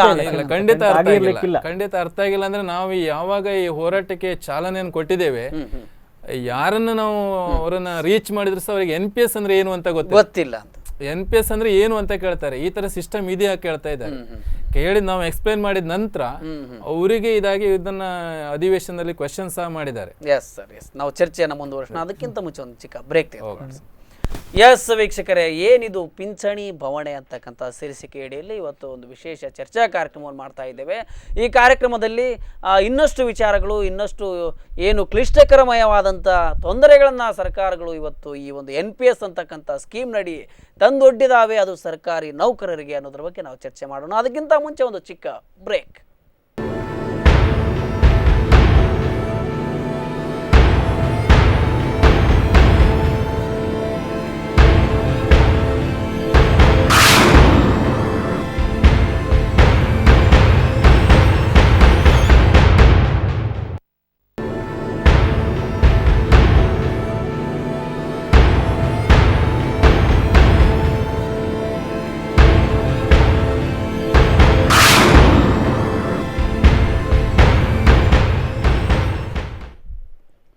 ವಿರಾಮದ ಬಳಿಕ ಸಿದ್ಧಾಸ್ ಪ್ರೆಸೆಂಟ್ಸ್ ಕರೆಂಟ್ ಅಫೇರ್ಸ್ನಲ್ಲಿ ಮತ್ತೊಮ್ಮೆ ಸ್ವಾಗತ. ಎಸ್ ವೀಕ್ಷಕರೇ, ಇವತ್ತು ಏನಿದು ಪಿಂಚಣಿ ಬವಣೆ ಅಂತಕ್ಕಂಥ ವಿಶೇಷ ಕಾರ್ಯಕ್ರಮದಲ್ಲಿ ಚರ್ಚೆ ಆಗ್ತಾ ಇತ್ತು.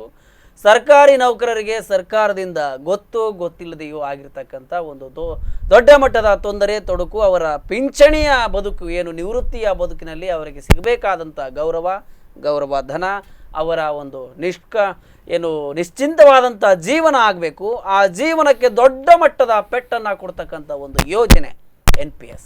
ಈ NPS ಯೋಜನೆ ಎಷ್ಟರ ಮಟ್ಟಿಗೆ ಮಾರಕವಾಗಿದೆ ಅನ್ನೋದನ್ನು ಇದುವರೆಗೂ ನಾವು ಚರ್ಚೆ ಮಾಡ್ತಿದ್ವಿ. ಇದರ ಮುಂದುವರೆದ ಭಾಗವನ್ನು ಈಗ ನಾವು ನೋಡೋಣ. ಎಸ್ ಸರ್, ಮತ್ತೊಮ್ಮೆ ಕಾರ್ಯಕ್ರಮದಲ್ಲಿ ಸ್ವಾಗತ. ಸರ್, ಮೊದಲಿಗೆ ಚರ್ಚೆಗೆ ಮುಂಚೆ ಒಂದು ಕಾಲ್ ಇದೆ, ನಾವು ಮಾತಾಡೋಣ. ಹಲೋ ಸರ್, ನಮಸ್ತೆ. ನಮಸ್ತೆ ಸರ್, ಯಾರು ಮಾತನಾಡ್ತಾ ಇರೋದು? ನಾಗೇಂದ್ರ ಅಂತ ಹೇಳಿ, ಸರ್ ನಮಸ್ತೆ. ನಮಸ್ತೆ NPS ನೌಕರ ಸಂಘದ ರಾಜ್ಯ ಪ್ರಧಾನ ಕಾರ್ಯದರ್ಶಿ. ಎಸ್ ನಾಗನಗೌಡ್ರೆ, ಕಾರ್ಯಕ್ರಮದಲ್ಲಿ ಸ್ವಾಗತ. ನಮಸ್ತೆ. ಎಸ್ ನಾಗನಗೌಡ್ರೆ, ಬಹಳ ಮುಖ್ಯವಾಗಿ ಇವತ್ತು ಏನು ಕೇಂದ್ರ ಮತ್ತು ರಾಜ್ಯ ಸರ್ಕಾರಿ ನೌಕರರಿಗೆ NPS ಅಂತಕ್ಕಂಥ ಒಂದು ದೊಡ್ಡ ತೊಂದರೆ, ನಿಮಗೆ ಕ್ಲಿಷ್ಟಕರವಾದಂಥ ಒಂದು ಯೋಜನೆಯನ್ನು ಕೊಟ್ಟಿದೆ ಸರ್ಕಾರ ಕೊಡುಗೆಯಾಗಿ. ಹೌದು ಹೌದು. ಈ ಕೊಡುಗೆಯನ್ನು ನೀವೀಗ ದೊಡ್ಡ ಮಟ್ಟದಲ್ಲಿ ಧಿಕ್ಕರಿಸ್ತಾ ಇದ್ದೀರಿ, ಪ್ರತಿಭಟನೆಯನ್ನು ಮಾಡ್ತಾ ಇದ್ದೀರಿ. ಹೌದು. ಮುಂದಿನ ದಿನಗಳಲ್ಲಿ ನಿಮ್ಮ ಪ್ರತಿಭಟನೆ ಸರ್ಕಾರಕ್ಕೆ ಬಿಸಿ ಮುಟ್ಟಿಸುತ್ತಾ, ಅಥವಾ ಇದರಿಂದ ನೀವು ಸರ್ಕಾರದಿಂದ ಉತ್ತಮವಾದ ಪ್ರತಿಫಲವನ್ನು ಪಡೆದುಕೊಳ್ತೀವಿ ಅಂತಕ್ಕಂಥ ವಿಶ್ವಾಸ ನಿಮಗಿದೆಯಾ? ಸರ್, ಖಂಡಿತ. ಈಗಾಗಲೇ ನಾವು NPS ಗೆ ಒಳಪಟ್ಟು 10 ವರ್ಷ ಆಗೋಯ್ತು. ಓಕೆ. ನಮಗೆ ಅದರ ಸಾಧಕ ಅನ್ನೋದಕ್ಕಿಂತ ಬಾಧಕ ಹೆಚ್ಚಾಗಿದೆ ಅನ್ನೋದು ಗೊತ್ತಾಗಿದ್ದು ಇತ್ತೀಚಿನ 2-3 ವರ್ಷಗಳಿಗೆ ಹೆಚ್ಚಾಗಿ. Okay okay. 2010ರಲ್ಲಿ ಕಟಾವಣೆ ಶುರುವಾಗಿದ್ದು, 6ರಲ್ಲಿ ಜಾರಿಯಾಗಿದ್ರು ಕೂಡ ದೇಶದಲ್ಲಿ ಎಲ್ಲಾ ಕಾಯ್ದೆಗಳು ಪಾರ್ಲಿಮೆಂಟ್ ಅಲ್ಲಿ ಪಾಸ್ ಆದ್ಮೇಲೆ ಜಾರಿ ಆಗ್ತವೆ. ಹೌದು. ಇದು ಒಂದು NPS ಯೋಜನೆ ಮಾತ್ರ ಪಾರ್ಲಿಮೆಂಟ್ ಅಲ್ಲಿ ಪಾಸ್ ಹಾಕಿದ ಮುಂಚೆ ಜಾರಿ ತಂದಿರ್ತಕ್ಕಂಥದ್ದು ದುರಂತ. ಸೊ ಹಾಗಾಗಿ ನಮ್ಗೆ ಅದರ ಆಳ ಆಗಲ್ಲ ಗೊತ್ತಾಗಿದೆ ಇತ್ತೀಚೆಗೆ.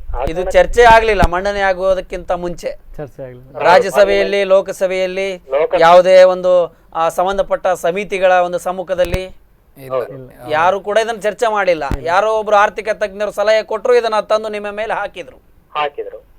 ಇವತ್ತು ನಮ್ಮ ರಾಜ್ಯದಲ್ಲಿ 1.5 ಲಕ್ಷ ಜನ ಸರ್ಕಾರಿ ನೌಕರರು ಇದಕ್ಕೆ ಒಳಗಾಗ್ತಾರೆ. ಮತ್ತೆ ಈಗಾಗಲೇ ಒಂದು 300ಕ್ಕೆ ಹೆಚ್ಚು ಜನ NPS ನೌಕರು ಮರಣ ಹೊಂದಿದ್ದಾರೆ. ಅವ್ರಿಗೆ ಯಾವುದೇ ಹಣ ಬಂದಿಲ್ಲ. ಈಗ ನಿವೃತ್ತಿ ಹೊಂದಿದ್ದಾರೆ, ಅವ್ರಿಗೆ ಯಾವ್ದು ದುಡ್ಡು ಬಂದಿಲ್ಲ. ನಾವು ಸರ್ಕಾರಿ ಕೆಲಸ ಅಂದ್ರೆ ಒಂದು ಭದ್ರತೆ ಮತ್ತು ನಿಷ್ಠೆಯಿಂದ ಮಾಡ್ಬೇಕಂತ ಬಂದಿರೋ ಕಾರಣಕ್ಕಾಗಿ 60 ವರ್ಷ ನಂತರ ನಮ್ಮ ಬದುಕು ಗಟ್ಟಿಯಾಗುತ್ತೆ ಅನ್ನೋ ನಂಬಿಕೆಯಿಂದ ಬಂದ್ವಿ. ಬಟ್ ಆದ್ರೆ ಈಗ ನೋಡಿದ್ರೆ ವ್ಯವಸ್ಥೆಯನ್ನ ನಮ್ಮ ಅತಂತ್ರ ಸ್ಥಿತಿಯಲ್ಲಿ ಸರ್ಕಾರಿ ನೌಕರರು ಇದ್ದಾರೆ. ಆ ಕಾರಣಕ್ಕಾಗಿ ನಮ್ಮ ಹೋರಾಟ ಆರಂಭವಾಗಿದೆ ಮತ್ತು ತಾಲೂಕು ಹಂತದಿಂದ ಹಿಡಿದು ಈ ಹೋರಾಟವನ್ನು ತೆಗೆದುಕೊಂಡು ಹೋಗ್ಲಿಕ್ಕೆ ನಾವು ನಮ್ಮದೇ ಆಗಿರ್ತಕ್ಕಂಥ ಸಂಘಟನೆಯನ್ನು ಕಟ್ಟಿಕೊಂಡು ಕೇವಲ NPS ವಿರೋಧ ಮಾಡಿ ಇದರಲ್ಲಿ ಇರ್ತಕ್ಕಂಥ ಎಲ್ಲ ದುಡ್ಡನ್ನ ತೆಗೆದುಕೊಂಡು ಹೋಗಿ ಷೇರು ಮಾರುಕಟ್ಟೆಗೆ ಇನ್ವೆಸ್ಟ್ ಮಾಡಿ ಮೊದಲೇ ಇವತ್ತು ಅದೊಂದು ಅತಂತ್ರ ಸ್ಥಿತಿಯಲ್ಲಿರ್ತಕ್ಕಂಥ ಒಂದು ಜೂಜಾಟ ಆಡ್ಲಿಕ್ಕೆ ಸರ್ಕಾರಿ ನೌಕರರನ್ನ ಸರ್ಕಾರವೇ ಇಂಡೈರೆಕ್ಟ್ ಆಗಿ ನಮ್ಮನ್ನ ತಡೆದಿರ್ತಕ್ಕಂಥದ್ದು ದುರಂತ. ಎಸ್ ನಾಗನಗೌಡ್ರೆ, ನಿಮಗೊಂದು ನೇರವಾಗಿ ಮುಕ್ತವಾದ ಅವಕಾಶ ಕೊಡ್ತಾ ಇದ್ದೆ ನಾನು. ಸರ್ಕಾರಕ್ಕೆ ನೀವು ನೇರವಾಗಿ ಇದು ತಪ್ಪು, ಇದನ್ನ ನೀವು ಯಾವ ರೀತಿ ಚೇಂಜ್ ಮಾಡಿಕೊಳ್ಬೇಕು ಅಂತ ಹೇಳಲಿಕ್ಕೆ ಇಷ್ಟಪಡ್ತೀರಿ? ನಮ್ಮ ವಾಹಿನಿ ಮೂಲಕ ನೇರವಾಗಿ ಹೇಳ್ಬಹುದು ನೀವು. ಸರ್ಕಾರ ಈಗ ನಮ್ಗೆ ನಾವೇನು ಕೇಳ್ತೀವಿ ಅಂತ ಹೇಳಿದ್ರೆ, ನಮ್ಮ ಹಳೆ ಅವ್ರು ಹೇಳ್ತಿದ್ದಾರೆ ಚೆನ್ನಾಗಿದೆ, ಇದೊಂದು ಲಾಭದಾಯಕ ಅಂತ ಅವ್ರು ಹೇಳ್ತಿದ್ದಾರೆ. ನಮ್ಗೆ ತೊಂದರೆ ಇಲ್ಲ, ನಮ್ಗೆ ಹಳೆ ಪಿಂಚಣಿ ಕೊಡಿ, ಅದು ಎಷ್ಟೇ ಲಾಸ್ ಆಗಿದ್ರು ಪರವಾಗಿಲ್ಲ, ಎಷ್ಟೇ ಕೆಡದಾಗಿದ್ರು ಪರವಾಗಿಲ್ಲ, ಹಳೆ ಪಿಂಚಣಿ ಮುಂದುವರಿಸಿ ಅನ್ನೋದು ನಮ್ಮ ಮೊದಲ ಬೇಡಿಕೆ, ಗಟ್ಟಿಯಾದ ಬೇಡಿಕೆ.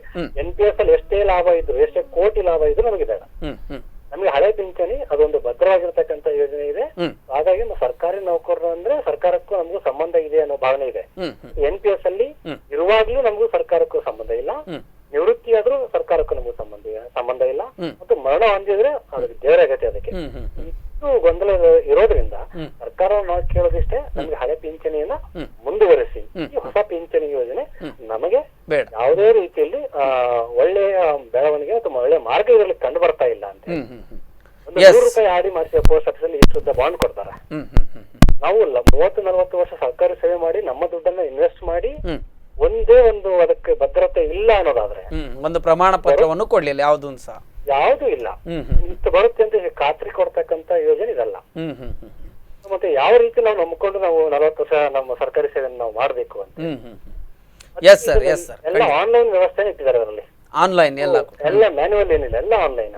ಆದ್ರೆ ನಾವು ಸರ್ಕಾರಿ ಸೇವೆ ಮಾಡ್ಬೇಕಾಗಿ ಕಚೇರಿಗಳಲ್ಲಿ ಕೂತ್ಕೊಂಡು, ಶಾಲೆಗಳಲ್ಲಿ ಕೂತ್ಕೊಂಡು ಇದನ್ನ ಆನ್ಲೈನ್ ನಮ್ಮ ಶೇರ್ ಮಾರುಕಟ್ಟೆ ದುಡ್ಡು ಎಷ್ಟು ಬಂತು ಅಂತ ನೋಡ್ತಾ ಕೂರ್ಬೇಕಾ? ಎಸ್ ಸರ್, ಎಷ್ಟು ಹೊಡೆತ ಬೀಳ್ತದೆ, ಸರ್ಕಾರದ ಮೇಲೆ ಹೊಡೆತ ಬೀಳ್ತಾ ಇದೆ, ಗಮನಿಸ್ಬೇಕಲ್ವಾ? ಎಸ್ ಎಸ್ ಎಸ್ ಖಂಡಿತ. ಈಗ ಮುಂದಿನ ದಿನಗಳಲ್ಲಿ ಇದನ್ನ ಗಂಭೀರವಾಗಿ ಯಾವ ರೀತಿಯಾಗಿ ನೀವು ಪ್ರತಿಭಟಿಸಲು ಸಿದ್ಧರಾಗಿದ್ದೀರಿ, ಏನು ಯೋಜನೆಯನ್ನ ಹಾಕೊಂಡಿದ್ದೀರಿ? ಸರ್, ಈಗ ನಾವು ಮೊದಲ ಹಂತದಲ್ಲಿ ಈಗ ಎರಡು ಹೆಜ್ಜೆಗಳನ್ನ ಇಟ್ಟಿದ್ದೇವೆ. ಒಂದು ಏಕಕಾಲಕ್ಕೆ ತಾಲೂಕಾ ಹಂತದಿಂದ ಮುಖ್ಯಮಂತ್ರಿ ಅವರಿಗೆ ಮೆಮೊರಾಂಡಮ್ ಕೊಟ್ಟಿದ್ದೇವೆ 25ಕ್ಕೆ. ಕಳೆದ ತಿಂಗಳು 25ನೇ ತಾರೀಕಿಗೆ ಮತ್ತೆ ಪ್ರಧಾನಮಂತ್ರಿ ಅವರಿಗೆ ಇಂಗ್ಲಿಷ್ ಅಲ್ಲಿ ಮತ್ತು ಮುಖ್ಯಮಂತ್ರಿಗೆ ಕನ್ನಡದಲ್ಲಿ NPS ವಿರೋಧ ಮಾಡಿ ಏಪ್ರಿಲ್ 1ಕ್ಕೆ 10 ವರ್ಷ ಆಗಿದ್ರಿಂದ ರಾಳ ದಿನಾಚರಣೆ ಅಂತ ಆಚರಣೆ ಮಾಡಿದ್ದೇವೆ ಇಡೀ ರಾಜ್ಯಾದ್ಯಂತ. ಎಸ್ ಎಸ್ ಎಸ್ ಅದೆಲ್ಲ ಹೇಳಿದ್ರು. ಈಗ ನೆಕ್ಸ್ಟ್ ಪ್ರಿಪರೇಷನ್ ಯಾವ ರೀತಿ? ಈಗ ಮುಂದಿನ ಹಂತವಾಗಿ ಫ್ರೀಡಂ ಪಾರ್ಕ್ ಅಲ್ಲಿ ಸುಮಾರು 10,000ಕ್ಕೂ ಹೆಚ್ಚು ಜನ ಒಟ್ಟಿಗೆ ನೌಕರರು ಸೇರಿ ಸರ್ಕಾರದ ಮೇಲೆ ಒತ್ತಡವನ್ನು ಹಾಕುವಂತದ್ದು. ಎಸ್ ಅದಕ್ಕೂ ಬಗದೇ ಇದ್ರೆ ರಕ್ತ ತಗೊಳ್ಳಿ ಪಿಂಚಣಿ ಕೊಡುವ ಅನ್ನೋ ಕಾರ್ಯಕ್ರಮ ಮುಂದೆ ಹಾಕೊಳ್ಬೇಕು ಅಂತ ಖಂಡಿತ ನಿಮ್ಮ ಪ್ರತಿಭಟನೆಗೆ ಆಗ್ತದೆ. ಎಸ್ ಎಸ್ ಆ ರೀತಿಯಲ್ಲಿ ಮತ್ತೆ ಮುಂದೆ ಡೆಲ್ಲಿ ಚಲೋವನ್ನ ಮಾಡ್ಲಿಕ್ಕಿದೆ. ಎಸ್ ಎಸ್ ನಿಮ್ಮ ಎಲ್ಲ ಹೋರಾಟ ಸಫಲತೆಯನ್ನ ಹೊಂದಲಿ ಅಂತಕ್ಕಂಥದ್ದು ನಮ್ಮ ಸದಾಶಯ. ಕರೆ ಮಾಡಿದ್ದಕ್ಕಾಗಿ ತಮಗೆ ಧನ್ಯವಾದಗಳು ನಾಗರಾಜ್. ಧನ್ಯವಾದಗಳು. Yes sir, yes yes yes ಬಹಳ ಸೂಕ್ತವಾದ ವಿಚಾರಗಳನ್ನ ಅವರು ಹಂಚಿಕೊಂಡ್ರು, ನಿಮ್ಮ ರಾಜ್ಯ ಪ್ರಧಾನ ಕಾರ್ಯದರ್ಶಿ. ಎಸ್ ಸರ್, ಖಂಡಿತ ಅವರು ಹೇಳುವ ಹಾಗೆ ಈಗಾಗಲೇ ಸುಮಾರು ಬಾರಿ ಬಿಸಿ ಮುಟ್ಟಿಸಿ ಆಗಿದೆ ಸರ್ಕಾರ. ಅದಕ್ಕೆ ನಾವು ಮತ್ತೊಮ್ಮೆ ನೀವು ಏನು ಕೇಳುವವರು ಇದ್ರೆ ನೇರವಾಗಿ ಕೇಳಿ ಅಂತಲೂ ಕೂಡ ಅವ್ರಿಗೆ ಹೇಳಿದ್ವಿ. ಅದು ಕೂಡ ಸುಮಾರು ಜನ ಈಗ ನಮ್ಮ ವಾಹಿನಿಯನ್ನು ವೀಕ್ಷಣೆ ಮಾಡ್ತಾ ಇರ್ತಾರೆ. ಎಷ್ಟೋ ಜನ ಇತ್ತೀಚೆಗೆ ಅಪಾಯಿಂಟ್ ಆದಂಥ ಒಂದು ಏನು ಅಭ್ಯರ್ಥಿಗಳಿರ್ತಾರೆ, ಅವರ ಪಾಲಕರು ನೋಡ್ತಾ ಇರ್ತಾರೆ ಮುಂದಿನ ದಿನಗಳಲ್ಲಿ ನಮ್ಮ ಮಕ್ಕಳ ಭವಿಷ್ಯ ಯಾವ ರೀತಿಯಾಗಿ ಮಾರ್ಪಾಡಾಗ್ತದೆ, ಅವರಿಗೆ ಸರ್ಕಾರ ಎಷ್ಟು ಅವರ ಜೀವನದಲ್ಲಿ ಪಾಲ್ಗೊಳ್ತದೆ ಅಂತಕ್ಕಂಥ ಒಂದು ಪ್ರಶ್ನೆ ಹುಡ್ತಕ್ಕಂಥದ್ದು. ಹಾಗಾಗಿ ಎಲ್ಲೋ ಒಂದು ಕಡೆ ಸಾರ್ವಜನಿಕರು ಇದು ಸರ್ಕಾರಿ ನೌಕರ ಸಮಸ್ಯೆ ನಮಗೇಕೆ ಬೇಕು ಅನ್ನೋ ಹಾಗಿಲ್ಲ. ಖಂಡಿತವಾಗಿ ನಾವು ಇದನ್ನ ಈ ಹೋರಾಟವನ್ನ ತೀವ್ರವಾಗಿ ಮಾಡ್ಲಿಕ್ಕೆ ಮತ್ತೆ ವಾಹಿನಿಗಳ ಮೂಲಕ ನಾವು ಮಾಡಿ ಕಾರಣ ಅದೇ, ಪ್ರತಿಯೊಬ್ಬ ಸಾರ್ವಜನಿಕನು ಕೂಡ ಇದಕ್ಕೆ ಸಂಬಂಧ ಇದೆ. ಯಾಕಂದ್ರೆ ಪ್ರತಿಯೊಬ್ಬರ ಮನೆಯಿಂದ ಕೂಡ ಸರ್ಕಾರಿ ನೌಕರರು ಇದ್ದೇ ಇರ್ತಾರೆ, ಮುಂದಿನ ದಿನಗಳಲ್ಲಿ ಸರ್ಕಾರಿ ನೌಕರಿಗೆ ಬಂದೇ ಬರ್ತಾರೆ. ಎಸ್ ಸರ್, ಪ್ರಶಾಂತ್ ಪೈ ಅವರು ಲೈನ್ ಅಲ್ಲಿ ಇದ್ದಾರೆ, ಅವರೊಟ್ಟಿಗೆ ಒಂದೆರಡು ಮಾತಾಡೋಣ. ಬಹಳ ಸ್ಟಡಿ ಮಾಡಿದ್ದಾರೆ. ಎಸ್, ಹಲೋ ಸರ್, ನಮಸ್ತೆ. ನಮಸ್ತೆ. ಇದು ಸ್ಪಂದನ ವಾಹಿನಿ ನೇರ ಪ್ರಸಾರದಲ್ಲಿ ಮಾತನಾಡ್ತಾ ಇದ್ದೀರಿ, ಕಾರ್ಯಕ್ರಮದಲ್ಲಿ ಸ್ವಾಗತ ತಮಗೆ. ಈಗ ಫಸ್ಟ್ ಆಫ್ ಆಲ್ ನಮ್ಮ ಸಂಘಟನೆ ಮಾಡಿದವರಿಗೆ ನಾನು ಧನ್ಯವಾದ ಹೇಳ್ತೇನೆ. ಇಷ್ಟು 10 ವರ್ಷದ ನಂತರ ಸಂಘಟನೆ ಮಾಡ್ತಾ ಇದ್ದಾರೆ, ಈಗೇನು ನಡೀತಾ ಇದೆ ಅವರಿಗೆ ನಾನು ಧನ್ಯವಾದ ಹೇಳ್ತೇನೆ. ನಮ್ಮ ಕೂಗಲ್ಲಿ ಕೇಳುವವರು 10 ವರ್ಷ ಯಾರು ಇರ್ಲಿಲ್ಲ. ಇವರಿಗೆ ನಾವು ನಮ್ಮ ಅರಣ್ಯ ರೋಧನ ನಡೀತಿತ್ತು, ಒಬ್ಬೊಬ್ರು ಇಬ್ಬಿಬ್ರು ಎಲ್ಲೆಲ್ಲ ಹೋರಾಟ ಮಾಡ್ತಿದ್ವಿ. ಈಗ ವ್ಯವಸ್ಥಿತವಾಗಿ ಹೋರಾಟ ನಡೀತಾ ಇದೆ. ಈ ರೀತಿ ಇವರು ಇದನ್ನ ಇಲ್ಲಿ ಬಿಡದೆ ಯಾವುದೇ ರಾಜಕೀಯನ ಒಳಗೆ ಹೇಳ್ಕೊಳ್ಳದೆ ನಮ್ಮ ವ್ಯಕ್ತಿಯ ನೌಕರನ ಹಿತಾಸಕ್ತಿಯ ಮೇಲೆ ಮಾತ್ರ ಹೋರಾಟ ಮಾಡಿ ಇದನ್ನ ಸಾಧಿಸಬೇಕು ಅಂತ ನನ್ನ ಒಂದು ಇಚ್ಛೆ. ಇವರಿಗೆ ನಾನು ಫಸ್ಟ್ ಆಫ್ ಆಲ್ ಇವರಿಗೆ ನಾನು ನನ್ನ ವಂದನೆ ಸಲ್ಲಿಸ್ತೇನೆ. ಎಸ್ ಸರ್, ಖಂಡಿತ. ಮತ್ತೆ ನಾನು ಆಕ್ಚುಲಿ ಒಂದೇ ಪಾಯಿಂಟ್ ಹೇಳಲಿಕ್ಕೆ ಇಂಪಾರ್ಟೆಂಟ್ ಒಂದು ಹೇಳ್ತೇನೆ, ತುಂಬಾ ಇದೆ ಇಶ್ಯೂಸ್, ಒಂದೇ ಹೇಳ್ತೇನೆ. ಹೇಳಿ ಹೇಳಿ. ಇದು ನಮ್ಮ ನ್ಯೂ ಪೆನ್ಷನ್ ಇದೆ ಅಲ್ವಾ, ಪರ್ಸೆಂಟೇಜ್ ಗ್ರೋತ್ ಮೇಲೆ ಡಿಪೆಂಡೆಂಟ್. ಓಕೆ, ಗ್ರೋತ್ ಸಿಗತ್ತೆ, ವರ್ಷ ಎಷ್ಟು ಗ್ರೋತ್ ಸಿಗ್ತದೆ ಇದ್ರ ಮೇಲೆ ಡಿಪೆಂಡೆಂಟ್. ಓಕೆ, ಮ್ಯೂಚುವಲ್ ಫಂಡ್ ಅಲ್ಲಿ ಲಾಸ್ಟ್ 25 ವರ್ಷದ ರೆಕಾರ್ಡ್ ಪ್ರಕಾರ 15% ಗ್ರೋತ್ ಇದೆ ಮ್ಯೂಚುವಲ್ ಫಂಡ್ ಅಲ್ಲಿ. 15%, 16-17% ಗ್ರೋತ್ ಇದೆ. ಯಾವುದು 100% ಇಕ್ವಿಟಿಗೆ ಹಾಕಿದ್ರೆ ಮಾತ್ರ, ಇಕ್ವಿಟಿಯಲ್ಲಿ ಹಾಕಿದ್ರೆ ಅಷ್ಟು ಗ್ರೋತ್ ಇರೋದು. ಈ ನಮ್ಮ NPS ಸ್ಕೀಮ್ ಅಲ್ಲಿ ಏನ್ ಮಾಡಿದಾರೆ ಅಂದ್ರೆ, ನಮ್ಮ ಸರ್ಕಾರಿ ನೌಕರಿಗೆ ಒಂದು ಬಂಧನ ಇದೆ, 15% ಮಾತ್ರ. ನಿಮ್ಮ 100 ರೂಪಾಯಲ್ಲಿ 15 ರೂಪಾಯಿ ಮಾತ್ರ ಇಕ್ವಿಟಿಗೆ, 85 ರೂಪಾಯಿ ಲಿಕ್ವಿಡಿಟಿಗೆ ಹಾಕ್ಬೇಕು. 15 ರೂಪಾಯಲ್ಲಿ ನಿಮ್ಗೆ ಗ್ರೋತ್ ಸಿಗುತ್ತೆ. ಇಲ್ಲಿ ಸಿಗುದು ಬಾಕಿ 85 ರೂಪಾಯಿಗೆ ನಿಮ್ಗೆ ಸಿಗುದು 8-9% ಮಾತ್ರ. ಬಾಕಿ 15 ರೂಪಾಯಿಗೆ ಗ್ರೋತ್ ಸಿಗ್ತಾ ಇರ್ತದೆ. ಇದು ಹೊಡೆದಾಕತ್ತೆ ಇಲ್ಲಿ 8-9 ಸಿಗುದು. ಈಗ ನಮ್ಗೆ ಹಳೆ ಪಿಂಚಣಿದಷ್ಟೇ ಪಿಂಚಣಿ ಸಿಗ್ಬೇಕಾದ್ರೆ ನಮ್ಗೆ ವರ್ಷ ಪ್ರತಿ 18-19% ಗ್ರೋತ್ ಬೇಕು. 19% ವರ್ಷ ಪ್ರತಿ ಗ್ರೋತ್ ಬೇಕು. ಅದು ನಮ್ಮ ಇದು ಖಂಡಿತ ಸಾಧ್ಯ ಇಲ್ಲ. ನಮ್ಮ ಭಾರತ ದೇಶದ ಇತಿಹಾಸದ ನೋಡ್ಕೊಂಡ್ರು ಸಾಧ್ಯ ಇಲ್ಲ. ಮುಂದಿನ ನಮ್ಮ ಇನ್ಫ್ಲೇಷನ್ ರೇಟು ಅದು ಲೆಕ್ಕ ಹಾಕೊಂಡು ಆರ್ಥಿಕ ತಜ್ಞರ ಹತ್ರ ಕೇಳಿದ್ರು ಅದು ಸಾಧ್ಯ ಇಲ್ಲ. 18-19% ಫಾರ್ 100 ರೂಪೀಸ್.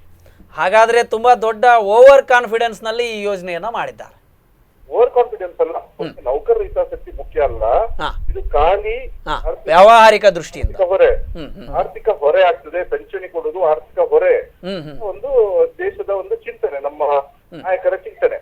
ಆದ್ರೆ ಮೇನ್ ಇಂಪಾರ್ಟೆಂಟ್ ಇಶ್ಯೂ ಅಂದ್ರೆ ನಮ್ಗೆ ಪೇ ಸ್ಕೇಲ್ ಫಿಕ್ಸ್ ಮಾಡೋದೇ ಹೇಗೆ ಮಾಡ್ತಾರಂದ್ರೆ, ಪೇ ಸ್ಕೇಲ್ ಅಲ್ಲಿ ಒಂದು ಇದಿದೆ, ನಮ್ಗೆ ಈಗ ಕಮ್ಮಿ ಫಿಕ್ಸ್ ಮಾಡಿ ಎಫರ್ಡ್ ವೇಜ್ ಅಂತ ಹೇಳ್ತಾರೆ. ನೀವು ಆಗ ಗೌರವಧನ ಅಂತ ಹೇಳಿದ್ರೆ ಗೌರವಧನ ಅಲ್ಲ, ಎಫರ್ಟ್ ಬೇಸ್.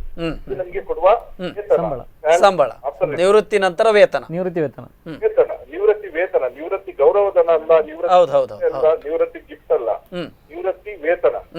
ಓಕೆ, ಈಗ ನಮ್ಗೆ ಕಮ್ಮಿ ಫಿಕ್ಸ್ ಮಾಡಿ ಇದನ್ನ ಡಿವೈಡ್ ಮಾಡಿ ಹಾಕ್ತಾರೆ. ಹಾಗಾದ್ರೆ ಹಳೆ ಪಿಂಚಣಿಯಲ್ಲಿರುವ ನೌಕರರಿಗೆ ನಮಗೆ ಒಂದೇ ರೀತಿಯ ವೇತನ ಇರುವ ಸಾಧ್ಯತೆ ಇಲ್ಲ. ಜಾಸ್ತಿ ವೇತನ ಕೊಡಬೇಕು ಈಗ ಅವರಿಗಿಂತ ಪೆನ್ಷನ್ ಇರುವವರಿಗೆ. ಯಾಕಂದ್ರೆ ನೀವು ನಾನು ಮತ್ತೆ ಕೊಡುದಿಲ್ಲ ನಮ್ಗೆ ರಿಟೈರ್ಡ್ ಆದ್ಮೇಲೆ. ರಿಟೈರ್ಡ್ ಆದ್ಮೇಲೆ ಕೊಡುವಾಗ ಈಗಲೇ ಕೊಡಿ, ಮತ್ತೆ 10% ಕಟ್ ಮಾಡಿ. ಓಕೆ, ನಮ್ಗೆ ಅವರಿಗಿಂತ ನಿಯರ್ಲಿ 40 to 50% ಜಾಸ್ತಿ ಬೇಕು. ಹಳೆ ಪಿಂಚಣಿಯಲ್ಲಿ ಯಾರು ನೌಕರಿದ್ದಾರೆ ಅವರ ಸ್ಯಾಲರಿಗಿಂತ 40 to 50% ನಮ್ಗೆ ಸ್ಯಾಲರಿ ಜಾಸ್ತಿ ಮಾಡಿ, ಮತ್ತೆ 10% ಕಟ್ ಮಾಡಿ, ಬೇಜಾರಿಲ್ಲ. ಅದ್ರ ನಿಜವಾಗಿ ನಾನು ಇವರಿಗೆ ಧನ್ಯವಾದ ಹೇಳ್ತೇನೆ. ಇನ್ನೂ ತುಂಬಾ ಇಶ್ಯೂ ಇದೆ, ಎಲ್ಲ ಇಲ್ಲಿ ಕೂತ್ಕೊಂಡು ಬೇರೆಯವರು ಕರೆ ಮಾಡ್ತಾ ಇರ್ಬೋದು. ಓಕೆ ಪ್ರಶಾಂತ್ ಅವರೇ, ಕೊನೆಯದಾಗಿ ತಮಗೊಂದು ಪ್ರಶ್ನೆ. ಈಗ ಇಲ್ಲಿವರೆಗೂ ಮೊದಲಿದ್ದ ಪಿಂಚಣಿ ಯೋಜನೆಯಲ್ಲಿ ಏನು ಹಣವನ್ನ ಕಡಿತ ಮಾಡಿ ಕೊನೆಯಲ್ಲಿ ಸರಿಯಾದ ರೀತಿಯಾಗಿ ಪೂರೈಕೆ ಆಗ್ತಿತ್ತು, ಮೊದಲು ಡಿಡಕ್ಷನ್ ಕೊಡ್ತಾ ಇದ್ರು, ಈಗ ಡಿಡಕ್ಷನ್ ಮಾಡ್ಕೊಂಡು ಈ ರೀತಿಯಾಗಿ ಮಾಡ್ತಾ ಇದ್ದಾರೆ. ಹೌದಲ್ಲ, ಈಗ ಇವರು ಡಿಡಕ್ಷನ್ ಮಾಡಿಕೊಂಡ ಹಣವನ್ನೇ ಬೇರೆ ರೀತಿಯಲ್ಲಿ ತೊಡಗಿಸಿ ನಿಮಗೆ ತೊಂದರೆ ಆಗದಂತೆ ಮೊದಲಿನ ಪಿಂಚಣಿ ಯೋಜನೆಯನ್ನ ಕೊಟ್ರೆ ಸರ್ಕಾರಕ್ಕೆ ಈ ಒಂದು ಹಣಕಾಸಿನ ಹೊರೆ ಆಗುತ್ತಾ ನಿಜವಾಗ್ಲು ಅಂತ? ಅಲ್ಲ, ಹಣಕಾಸಿನ ಹೊರೆ ನಮ್ಮ ಸ್ಯಾಲರಿಯಿಂದ, ನಮ್ಮ ಪಿಂಚಣಿಯಿಂದ ಮಾತ್ರ ಆಗುದಿಲ್ಲ. ಹಣಕಾಸಿನ ಹೊರೆಗಳು ಬೇರೆ ಎಲ್ಲ ಕಾರಣಗಳಿಂದ ಆಗುತ್ತೆ. ಒಂದು ನೌಕರರಿಗೆ ಕೊಡುವ ಪಿಂಚಣಿಯಿಂದ ಮಾತ್ರ ಹೊರೆ, ಆರ್ಥಿಕ ಹೊರೆ ಅಂತ ಹೇಳೋದು ತಪ್ಪು. ಯಾಕಂದ್ರೆ ನಮ್ಗೆ ಈಗಲೇ ಅಲ್ಲ, ಅದು ಓವರ್ ಆಲ್ ದೃಷ್ಟಿಯಿಂದ ನೋಡುವಾಗ, ಈಗ ಈ ಒಂದು ನೌಕರ ದೃಷ್ಟಿಯಲ್ಲಿ ಮಾತ್ರ ನೋಡುವಾಗ ಈ ರೀತಿ ಕಡಿತವನ್ನು ಮಾಡಿಕೊಂಡು ಅದನ್ನು ಷೇರಿನಲ್ಲಿ ಮತ್ತೊಂದರಲ್ಲಿ ವಹಿವಾಟು ಮಾಡಿಯೇ ಕೊಡುವುದಕ್ಕಿಂತ ಈ ಕಡಿತ ಮಾಡಿಕೊಂಡ ಹಣ ಆ ಒಂದು ಹೊತ್ತಿಗೆ ಅದು ಅವರಿಗೆ ಬೇಕಾದಷ್ಟರ ಮಟ್ಟಿಗೆ ಶೇಖರಣೆ ಆಗ್ಲಿಕ್ಕಿಲ್ವಾ ಅಂತ ಬೇರೆ ಮಾರ್ಗಗಳಲ್ಲಿ? ಇಲ್ಲ, ಬೇರೆ ಏನ್ ಮಾಡಿದ್ರು ಆಗುದಿಲ್ಲ. ಯಾಕಂದ್ರೆ ನಾನು ಹೇಳಿದ್ರೆ 18 to 19% ಗ್ರೋತ್ ಬೇಕು ನೀವು ಕಟ್ ಮಾಡುವ ಹಣಕ್ಕೆ. 19% ಗ್ರೋತ್ ಬೇಕು. ನಾವು 10% ನಮ್ದು, 10% ಅವ್ರದ್ದು. ಹೌದು, ಹಾಗಿದ್ದಾಗ ಮಾತ್ರ ಸಾಧ್ಯವಾಗ್ತದೆ. ಈಗ ಏನಾಗಿದೆ ಗೊತ್ತಾ ಸರ್, ಈಗ 2006ರಿಂದ 2013 ತನಕ ಇವರು ಏನ್ ಮಾಡಿದ್ರು, ಹಣ ಕಟ್ ಮಾಡಿ ಕೊಂಡ್ರು, ಇನ್ವೆಸ್ಟ್ ಮಾಡಿಲ್ಲ. ಅದಕ್ಕೆ 8% ಕೊಟ್ರು. ಎಷ್ಟು 7 ವರ್ಷಕ್ಕೆ 8% ಮಾತ್ರ ಕೊಟ್ರು. ಬಡ್ಡಿಗಿಂತ ಕಮ್ಮಿ ಬಡ್ಡಿ ಕೊಟ್ರು. ಓಕೆ, ನಮ್ಗೆ ಇಲ್ಲಿ ಇಂಪಾರ್ಟೆಂಟ್ ಏನು, ಪರ್ಸೆಂಟೇಜ್ ಗ್ರೋತ್. ಇರ್ಬೇಕಾದ್ರೆ ಪರ್ಸೆಂಟೇಜ್ ಗ್ರೋತ್ ಸಿಗ್ಬೇಕು. 18 to 19% ಸಿಗ್ಬೇಕು ನಿಮ್ಗೆ ಹಳೆ ಪಿಂಚಣಿ ಸಿಗ್ಬೇಕಾದ್ರೆ. ಇದು ಸಾಧ್ಯನೇ ಇಲ್ಲ. ನಮ್ಗೆ ಸಿಗೋದು 10 ರಿಂದ 11% ಮ್ಯಾಕ್ಸಿಮಮ್ ಒಳ್ಳೆ ಗ್ರೋತ್ ಬಂದ್ರೆ. ಖಂಡಿತ ಸರ್, ಖಂಡಿತ. ಹಾಗಾಗಿ ಇದನ್ನ ವಿರೋಧ ಮಾಡತಕ್ಕಂಥದ್ದು ಅನಿವಾರ್ಯವಾಗಿದೆ. ಹೌದು, ಅನಿವಾರ್ಯ. ಯಾಕಂದ್ರೆ ನಮ್ಗೆ ಸರ್ಕಾರಿ ನೌಕರಿಗೆ ಬಂದದಕ್ಕೆ ವ್ಯಾಲ್ಯೂ ಇಲ್ಲದಾಗಾಯ್ತು. ನಾವು ಸರ್ಕಾರಿ ನೌಕರು ಏನಂದ್ರೆ ನಮ್ಮ ಫೀಲ್ಡ್ ಅಲ್ಲಿ ಎಷ್ಟೋ ಜನರು ಸ್ಪರ್ಧಾತ್ಮಕ ಪರೀಕ್ಷೆಯಲ್ಲಿ ಹೋರಾಟ ಮಾಡಿ ಕಾಲೇಜಲ್ಲಿ ಒಳ್ಳೆ ಮಾರ್ಕ್ಸ್ ತಕೊಂಡು ಹೋರಾಟ ಮಾಡ್ಕೊಂಡು ಬಂದಿರೋರು. ಇಲ್ಲಿ ನಾವು ಎಲೈಟ್ ಗ್ರೂಪ್ ಅಮೌಂಟ್ ಇಂಟ್ರೆಸ್ಟೆಡ್ ನಾವು. ಓಕೆ, ನಾವು ಸುಲಭದಲ್ಲಿ ಬಂದವರಲ್ಲ, ಎಲ್ಲರೂ ಹೋರಾಟ ಮಾಡಿ ಈ ಜಾಬಿಗೆ ಬಂದಿದ್ವಿ. ಅನ್ಯಾಯ ಆಗ್ಬಾರ್ದಲ್ವಾ? ನಾವು ಬುದ್ಧಿವಂತರು ಅಂತ ಹೇಳ್ಕೊಳ್ಳೋದಲ್ಲ, ನಾವು ಹೋರಾಟ ಮಾಡಿ ಪರೀಕ್ಷೆ ಬರೆದು ಎಲ್ಲ ಬಂದವರು. ಅಗತ್ಯಯುತವಾದ ನ್ಯಾಯವನ್ನ ಕೇಳೋದ್ರಲ್ಲಿ ತಪ್ಪೇನಿಲ್ಲ. ಖಂಡಿತ. ಕರೆ ಮಾಡಿದ್ದಕ್ಕಾಗಿ ಮತ್ತು ತಮ್ಮ ಅಭಿಪ್ರಾಯವನ್ನು ಹಂಚಿಕೊಂಡಿದ್ದಕ್ಕಾಗಿ ಧನ್ಯವಾದಗಳು ಪ್ರಶಾಂತ್ ಅವರೇ. ಎಸ್ ಸರ್, ಬಹಳ ಮುಖ್ಯವಾದ ವಿಚಾರಗಳನ್ನು ಅವರು ಕ್ಯಾಲ್ಕುಲೇಷನ್ ಮಾಡಿ ಕೂಡ ಹೇಳಿದ್ರು. ಸ್ಟಡಿ ಮಾಡಿದ್ದಾರೆ. ಖಂಡಿತ ಅದು ಸ್ಟಡಿ ಮಾಡೋ ಅಗತ್ಯವೂ ಇದೆ. ಯಾಕಂದ್ರೆ ಇವತ್ತು ಯಾವುದನ್ನು ಕೂಡ ನಮ್ಮ ದೇಶದಲ್ಲಿ ತಕ್ಷಣದಲ್ಲಿ ಒಪ್ಪಿಕೊಳ್ಳುವ ಒಂದು ಪರಿಸ್ಥಿತಿ ಇಲ್ಲ. ಎಷ್ಟರ ಮಟ್ಟಿಗೆ ಒಳಿತಿದೆ, ಹಿಮ್ಮುಖವಾಗಿ ಎಷ್ಟರ ಮಟ್ಟಿಗೆ ಕೆಡಕಿದೆ ಅಂತಕ್ಕಂಥ ಪ್ರಶ್ನೆಗಳು ಈ ತರದ ಯೋಜನೆಗಳು ಬಂದಾಗ ನಮ್ಗೆ ಎದುರಾಗ್ತವೆ. ಅಲ್ಲಿ ಸರ್ಕಾರ ಏನು ಆರ್ಥಿಕ ಹೊರೆ ಅಂತ ಹೇಳ್ತದೆ ಪಿಂಚಣಿ ಕೊಡುವಂತದ್ದು, ಅವರು ಹೇಳುವಂತ ಪ್ರಶ್ನೆನೇ ಬರುವುದಿಲ್ಲ. ಯಾಕಂತ ಹೇಳಿದ್ರೆ ಇವಾಗ ಅವರು ಜಾಸ್ತಿ ಸಂಬಳ ಕೊಡ್ಬೇಕಿತ್ತು, ಆ ಸಂಬಳವನ್ನ ಕಡಿಮೆ ಮಾಡಿ ಕೊನೆಯಲ್ಲಿ ನಿವೃತ್ತಿ ನಂತರ ಅವರು ಸಂಬಳವಾಗಿಯೇ ಕೊಡುವಂತದ್ದು, ಅವರೇನು ಎಕ್ಸ್ಟ್ರಾ ಕೊಡುವಂತದ್ದಲ್ಲ. ಅವರು ಒಂದು ವೇಳೆ NPS ಅನ್ನು ಇಂಪ್ಲಿಮೆಂಟ್ ಮಾಡ್ತೀವಿ ಅಂತ ಹೇಳಿದ್ರೆ ಏನು ಹಳೆ ಪಿಂಚಣಿ ವ್ಯವಸ್ಥೆಯಲ್ಲಿ ಇದ್ದಾರೆ ಅವ್ರಿಗಿಂತ 50 to 60% ಎಕ್ಸ್ಟ್ರಾ ಸ್ಯಾಲರಿ ಕೊಡ್ಲಿ, 10% ಕಟ್ ಮಾಡ್ಲಿ, ಅವರು ಶೇರ್ ಮಾರ್ಕೆಟಿಗೆ ಹಾಕೊಳ್ಳಿ. ಅದು ಏನಾಗುತ್ತೆ ಅವಾಗ ನಮ್ಗೆ ಇಲ್ಲಿ ಸ್ಯಾಲರಿ ಪಿಂಚಣಿಗೆ ನಾವು ಬೇರೆ ಇನ್ನೊಂದ್ ಕಡೆ ಇನ್ವೆಸ್ಟ್ ಮಾಡ್ಬೋದು. ಇವ್ರು ಇಲ್ಲೇ ಶೇರ್ ಮಾರ್ಕೆಟಿಗೆ ಇನ್ವೆಸ್ಟ್ ಮಾಡೋಕ್ಕಿಂತ ನಾವೇ ಅದನ್ನ ಬೇರೆ ಇದರಲ್ಲಿ ಇನ್ವೆಸ್ಟ್ ಮಾಡ್ಬೋದಲ್ಲ. ನಮ್ಮ ಹಣಕ್ಕೆ ಇವರು ಇನ್ವೆಸ್ಟ್ ಮಾಡೋದು ಏನು ಅದು ಅರ್ಥ ಇದೆಯಾ ಅಂತ ಕೇಳುವಂಥದ್ದು. ಅಲ್ಲ, ಇದು ಹೇಗೆ ರೂಪ ರೇಷೆ ಆಯಿತು, ಅದನ್ನು ಯಾರು ಒಪ್ಪಿಗೆ ಕೊಟ್ಟರು ಅಥವಾ ತುಂಬ ಗಡಬಡದಲ್ಲಿ ಮಾಡಿದ್ರು ಗೊತ್ತಿಲ್ಲ. ಒಟ್ಟು ಕಾರ್ಪೊರೇಟ್ ವರ್ಲ್ಡ್ನ ಹಿತಾಸಕ್ತಿಯಿಂದ ಬೆಳವಣಿಗೆ. ಹೌದು, ಉಡುಪಿ ಜಿಲ್ಲೆ, ಈಗ ನಾವು ಉಡುಪಿ ಜಿಲ್ಲೆಯಲ್ಲಿ ಬಹಳಷ್ಟು ವೇಗವಾಗಿ 3000 ಜನ NPS ನೌಕರರಿದ್ದಾರೆ. ಬಹಳಷ್ಟು ವೇಗವಾಗಿ ಹೋರಾಟದ ಹಾದಿಗೆ ತಲುಪಿದ್ದೀವಿ ವಿದಿನ್ 1 ಮಂತಲ್ಲಿ. ಮುಂದಿನ ತಿಂಗಳು ನಮ್ಮ ಉಡುಪಿಯ ಹೃದಯ ಭಾಗದಲ್ಲೇ ದೊಡ್ಡ ಮಟ್ಟದ ಒಂದು ರಾಜ್ಯ ಕಾರ್ಯಕಾರಿಣಿ ಮತ್ತು ಪ್ರತಿಭಟನೆ ಅಲ್ಲ ಸಮಾವೇಶ. ಮೊದಲು ನಮ್ಗೆ ಜಾಗೃತಿ ಮೂಡಿಸ್ಕೊಳ್ಬೇಕು. NPS ಅಂದ್ರೆ ಏನು ಅಂತ ಗೊತ್ತಿಲ್ಲ. ಈ ಸಂಘಟನೆ ಪ್ರಾರಂಭ ಆಗ್ಲಿಕ್ಕೆ ಮುಂಚೆ ಇಲ್ಲಿ ಏನ್ ತೊಡಕುಗಳಿದೆ ಅಂತ ಗೊತ್ತಿಲ್ಲ. ಈ ಸಂಘಟನೆ ಪ್ರಾರಂಭ ಆದ್ಮೇಲೆ ಎಲ್ಲಾ ನಮ್ಮ ಪದಾಧಿಕಾರಿಗಳು ಪ್ರತಿಯೊಬ್ಬ NPS ನೌಕರರನ್ನ ರೀಚ್ ಆಗಿ ಅವರಿಗೆ ಇದರ ಬಾಧಕಗಳನ್ನ ಹೇಳಿ ಸಮಾವೇಶ ಮಾಡ್ತಿದ್ವಿ. ದೊಡ್ಡ ಮಟ್ಟದಲ್ಲಿ ಸಮಾವೇಶ ಮಾಡ್ತಿದ್ವಿ. ಓಕೆ ಸರ್, ಒಟ್ಟಾರೆಯಾಗಿ ಇವತ್ತು ಏನು NPS ಅಂದ್ರೆ ಏನು, NPS ನಿಂದ ತೊಂದರೆಗಳು ಏನಾಗ್ತಾ ಇದೆ, ಮುಂದಿನ ದಿನಗಳಲ್ಲಿ ಇದನ್ನ ಹೋರಾಟ ಮಾಡಿ ವಿರೋಧವಾಗಿ ಇದನ್ನ ನಾವು ಫಲವನ್ನ ಪಡೆದಿದ್ರೆ ಎಷ್ಟು ಕಷ್ಟ ಆಗ್ತದೆ ಅನ್ನೋ ಹಿನ್ನೆಲೆಯಲ್ಲಿ ಸಾಕಷ್ಟು ವಿಚಾರಗಳನ್ನ ನಮ್ಮೊಟ್ಟಿಗೆ ಇವತ್ತು ಹಂಚಿಕೊಂಡ್ರೆ. ಕಾರ್ಯಕ್ರಮದಲ್ಲಿ ಭಾಗವಹಿಸಿದ್ದಕ್ಕೆ ನಿಮಗೆ ಇಬ್ಬರಿಗೂ ಕೂಡ ಸಾಕಷ್ಟು ಧನ್ಯವಾದ ಸರ್. 1 ನಿಮಿಷ ಹೇಳಿ. ಆಕ್ಚುಲಿ ನಾವೀಗ ನಮ್ಮ ಉಡುಪಿ ಜಿಲ್ಲೆಯಲ್ಲಿ ಈ ಸಂಘಟನೆ ಬಹಳ ಅದ್ಭುತವಾಗಿ ನಡೆದಿದ್ದು ಜೂನ್ 12ಕ್ಕೆ ಉಡುಪಿ ಜಿಲ್ಲೆಯ ಹೃದಯ ಭಾಗದಲ್ಲಿ ನಾವು ಜಿಲ್ಲಾ ಸಮಾವೇಶ, ಅದಕ್ಕೆ ಎಲ್ಲ ಸಂಘಗಳ ಬೆಂಬಲವನ್ನ ಕೋರಿದ್ದೇವೆ, ಬೆಂಬಲವನ್ನ ಕೊಟ್ಟಿದ್ದಾರೆ ಇದುವರೆಗಿನ ಎಲ್ಲ ಪ್ರಕ್ರಿಯೆಗಳಲ್ಲಿ. ಆ ಒಂದು ಸಮಾವೇಶಕ್ಕೆ ನಮ್ಮ ಉಡುಪಿ ಜಿಲ್ಲೆಯ ಎಲ್ಲ NPS ಒಳಪಡುವಂತ ನೌಕರರು ಹಾಗೆ ನಾನ್ NPS ಎಂಪ್ಲಾಯ್ಸ್ ಎಲ್ಲರನ್ನು ಸಹಕಾರವನ್ನು ಕೊಡಬೇಕು, ಅವರು ಸಹಕಾರವನ್ನು ಕೊಡಬೇಕು. ನಮ್ಮ ಸಮಾವೇಶಕ್ಕೆ ಅವರಿಗೆ ಪಾಲ್ಗೊಳ್ಳಬೇಕಂತ ಆತ್ಮೀಯವಾಗಿ ಸ್ವಾಗತವನ್ನು ಈ ಮೂಲಕ ನಿಮ್ಮ ಒಂದು ವಾಹಿನಿ ಮೂಲಕ ಕೋರ್ತಾ ಇದ್ದೇವೆ. ಎಸ್ ಸರ್, ಖಂಡಿತ ಖಂಡಿತ. ಮತ್ತೊಮ್ಮೆ ತಮಗೆ ಕಾರ್ಯಕ್ರಮದಲ್ಲಿ ಭಾಗವಹಿಸಿದ್ದಕ್ಕೆ ಧನ್ಯವಾದ. ಎಸ್ ವೀಕ್ಷಕರೇ, ಏನಿದು NPS ಪಿಂಚಣಿ ಭವಣೆ ಅಂತಕ್ಕಂಥ ವಿಶೇಷ ಕಾರ್ಯಕ್ರಮದಲ್ಲಿ ಇವತ್ತು ನಮ್ಮೊಟ್ಟಿಗೆ ಇಬ್ಬರು ಅತಿಥಿಗಳು ಪಾಲ್ಗೊಂಡರು. ಸಾಕಷ್ಟು ವಿಚಾರಗಳನ್ನು ಹಂಚಿಕೊಂಡರು ಮತ್ತು ಕರೆ ಮಾಡೋದರ ಮೂಲಕ ಅವರ ಸಂಘಟನೆಯ ಸಾಕಷ್ಟು ಪದಾಧಿಕಾರಿಗಳು ಕೂಡ ನಮ್ಮೊಟ್ಟಿಗೆ ಮಾತನಾಡಿದರು. ಒಟ್ಟಾರೆಯಾಗಿ ಸರ್ಕಾರಿ ನೌಕರರಿಗೆ ಅಭದ್ರತೆಯನ್ನು ಸೃಷ್ಟಿ ಮಾಡತಕ್ಕಂಥ ಇಂಥ ಯೋಜನೆಗಳು ಎಷ್ಟರ ಮಟ್ಟಿಗೆ ಪೂರಕ ಅಂತಕ್ಕಂಥದ್ದನ್ನು ಸರ್ಕಾರಗಳು ಇವತ್ತು ಯೋಚನೆ ಮಾಡಬೇಕಾಗಿದೆ. ಆ ಹಿನ್ನೆಲೆಯಲ್ಲಿ ಇಂತಹ ಯೋಜನೆಗಳನ್ನು ರದ್ದು ಮಾಡಿ ಅವರಿಗೆ ಸುರಕ್ಷತೆಯನ್ನು, ಭದ್ರತೆಯನ್ನು ನೀಡತಕ್ಕಂಥ ಆ ಯೋಜನೆಗಳನ್ನು ಅಥವಾ ಹಳೆಯ ಯೋಜನೆಗಳನ್ನು ಮುಂದುವರಿಸ್ತಕ್ಕಂಥದ್ದು ಬಹಳ ಒಳಿತಾದದ್ದು ಅಂತಕ್ಕಂಥದ್ದು ನಮ್ಮ ಸದಾಶಯ. ಆ ಹಿನ್ನೆಲೆಯಲ್ಲಿ ಅವರು ಏನು ಸಮಾವೇಶವನ್ನು ಮಾಡಿ ಸರ್ಕಾರದ ಗಮನವನ್ನು ಸೆಳೆಯಲಿಕ್ಕೆ ನೋಡ್ತಾ ಇದ್ದಾರೆ, ಅದು ಕೂಡ ಯಶಸ್ಸಾಗಲಿ. ಅವರಿಗೆ ಬೇಡವಾದ ಇಂತಹ ಯೋಜನೆಗಳು ರದ್ದಾಗಿ ಅವರ ವೃತ್ತಿಯಲ್ಲಿ, ಸರ್ಕಾರಿ ಸೇವೆಯಲ್ಲಿ ಅತ್ಯಂತ ಪ್ರೀತಿಯಿಂದ ತೊಡಗಿಕೊಳ್ಳುವುದಕ್ಕೆ ಬೇಕಾದಂಥ ಹೊಸ ಯೋಜನೆಗಳು, ಹೊಸ ಒಂದು ಸಹಕಾರಗಳು ಸರ್ಕಾರಗಳಿಂದ, ಸಾರ್ವಜನಿಕ ವಲಯದಿಂದ, ಸಮಾಜದಿಂದ ಅವರಿಗೆ ಸಿಗಲಿ ಅಂತಕ್ಕಂಥ ಸದಾಶಯದೊಂದಿಗೆ ಇವತ್ತಿನ ಕಾರ್ಯಕ್ರಮವನ್ನು ಮುಗಿಸೋಣ. ಇದೇ ಇವತ್ತಿನ ವಿಶೇಷ. ನೋಡ್ತಾ ಇರಿ ನಿಮ್ಮೂರಿನ ನಿರಂತರ ಸುದ್ದಿ, ಮಾಹಿತಿ ಮತ್ತು ಮನೋರಂಜನೆಗಾಗಿ ಸ್ಪಂದನ TV. ನಮಸ್ತೆ.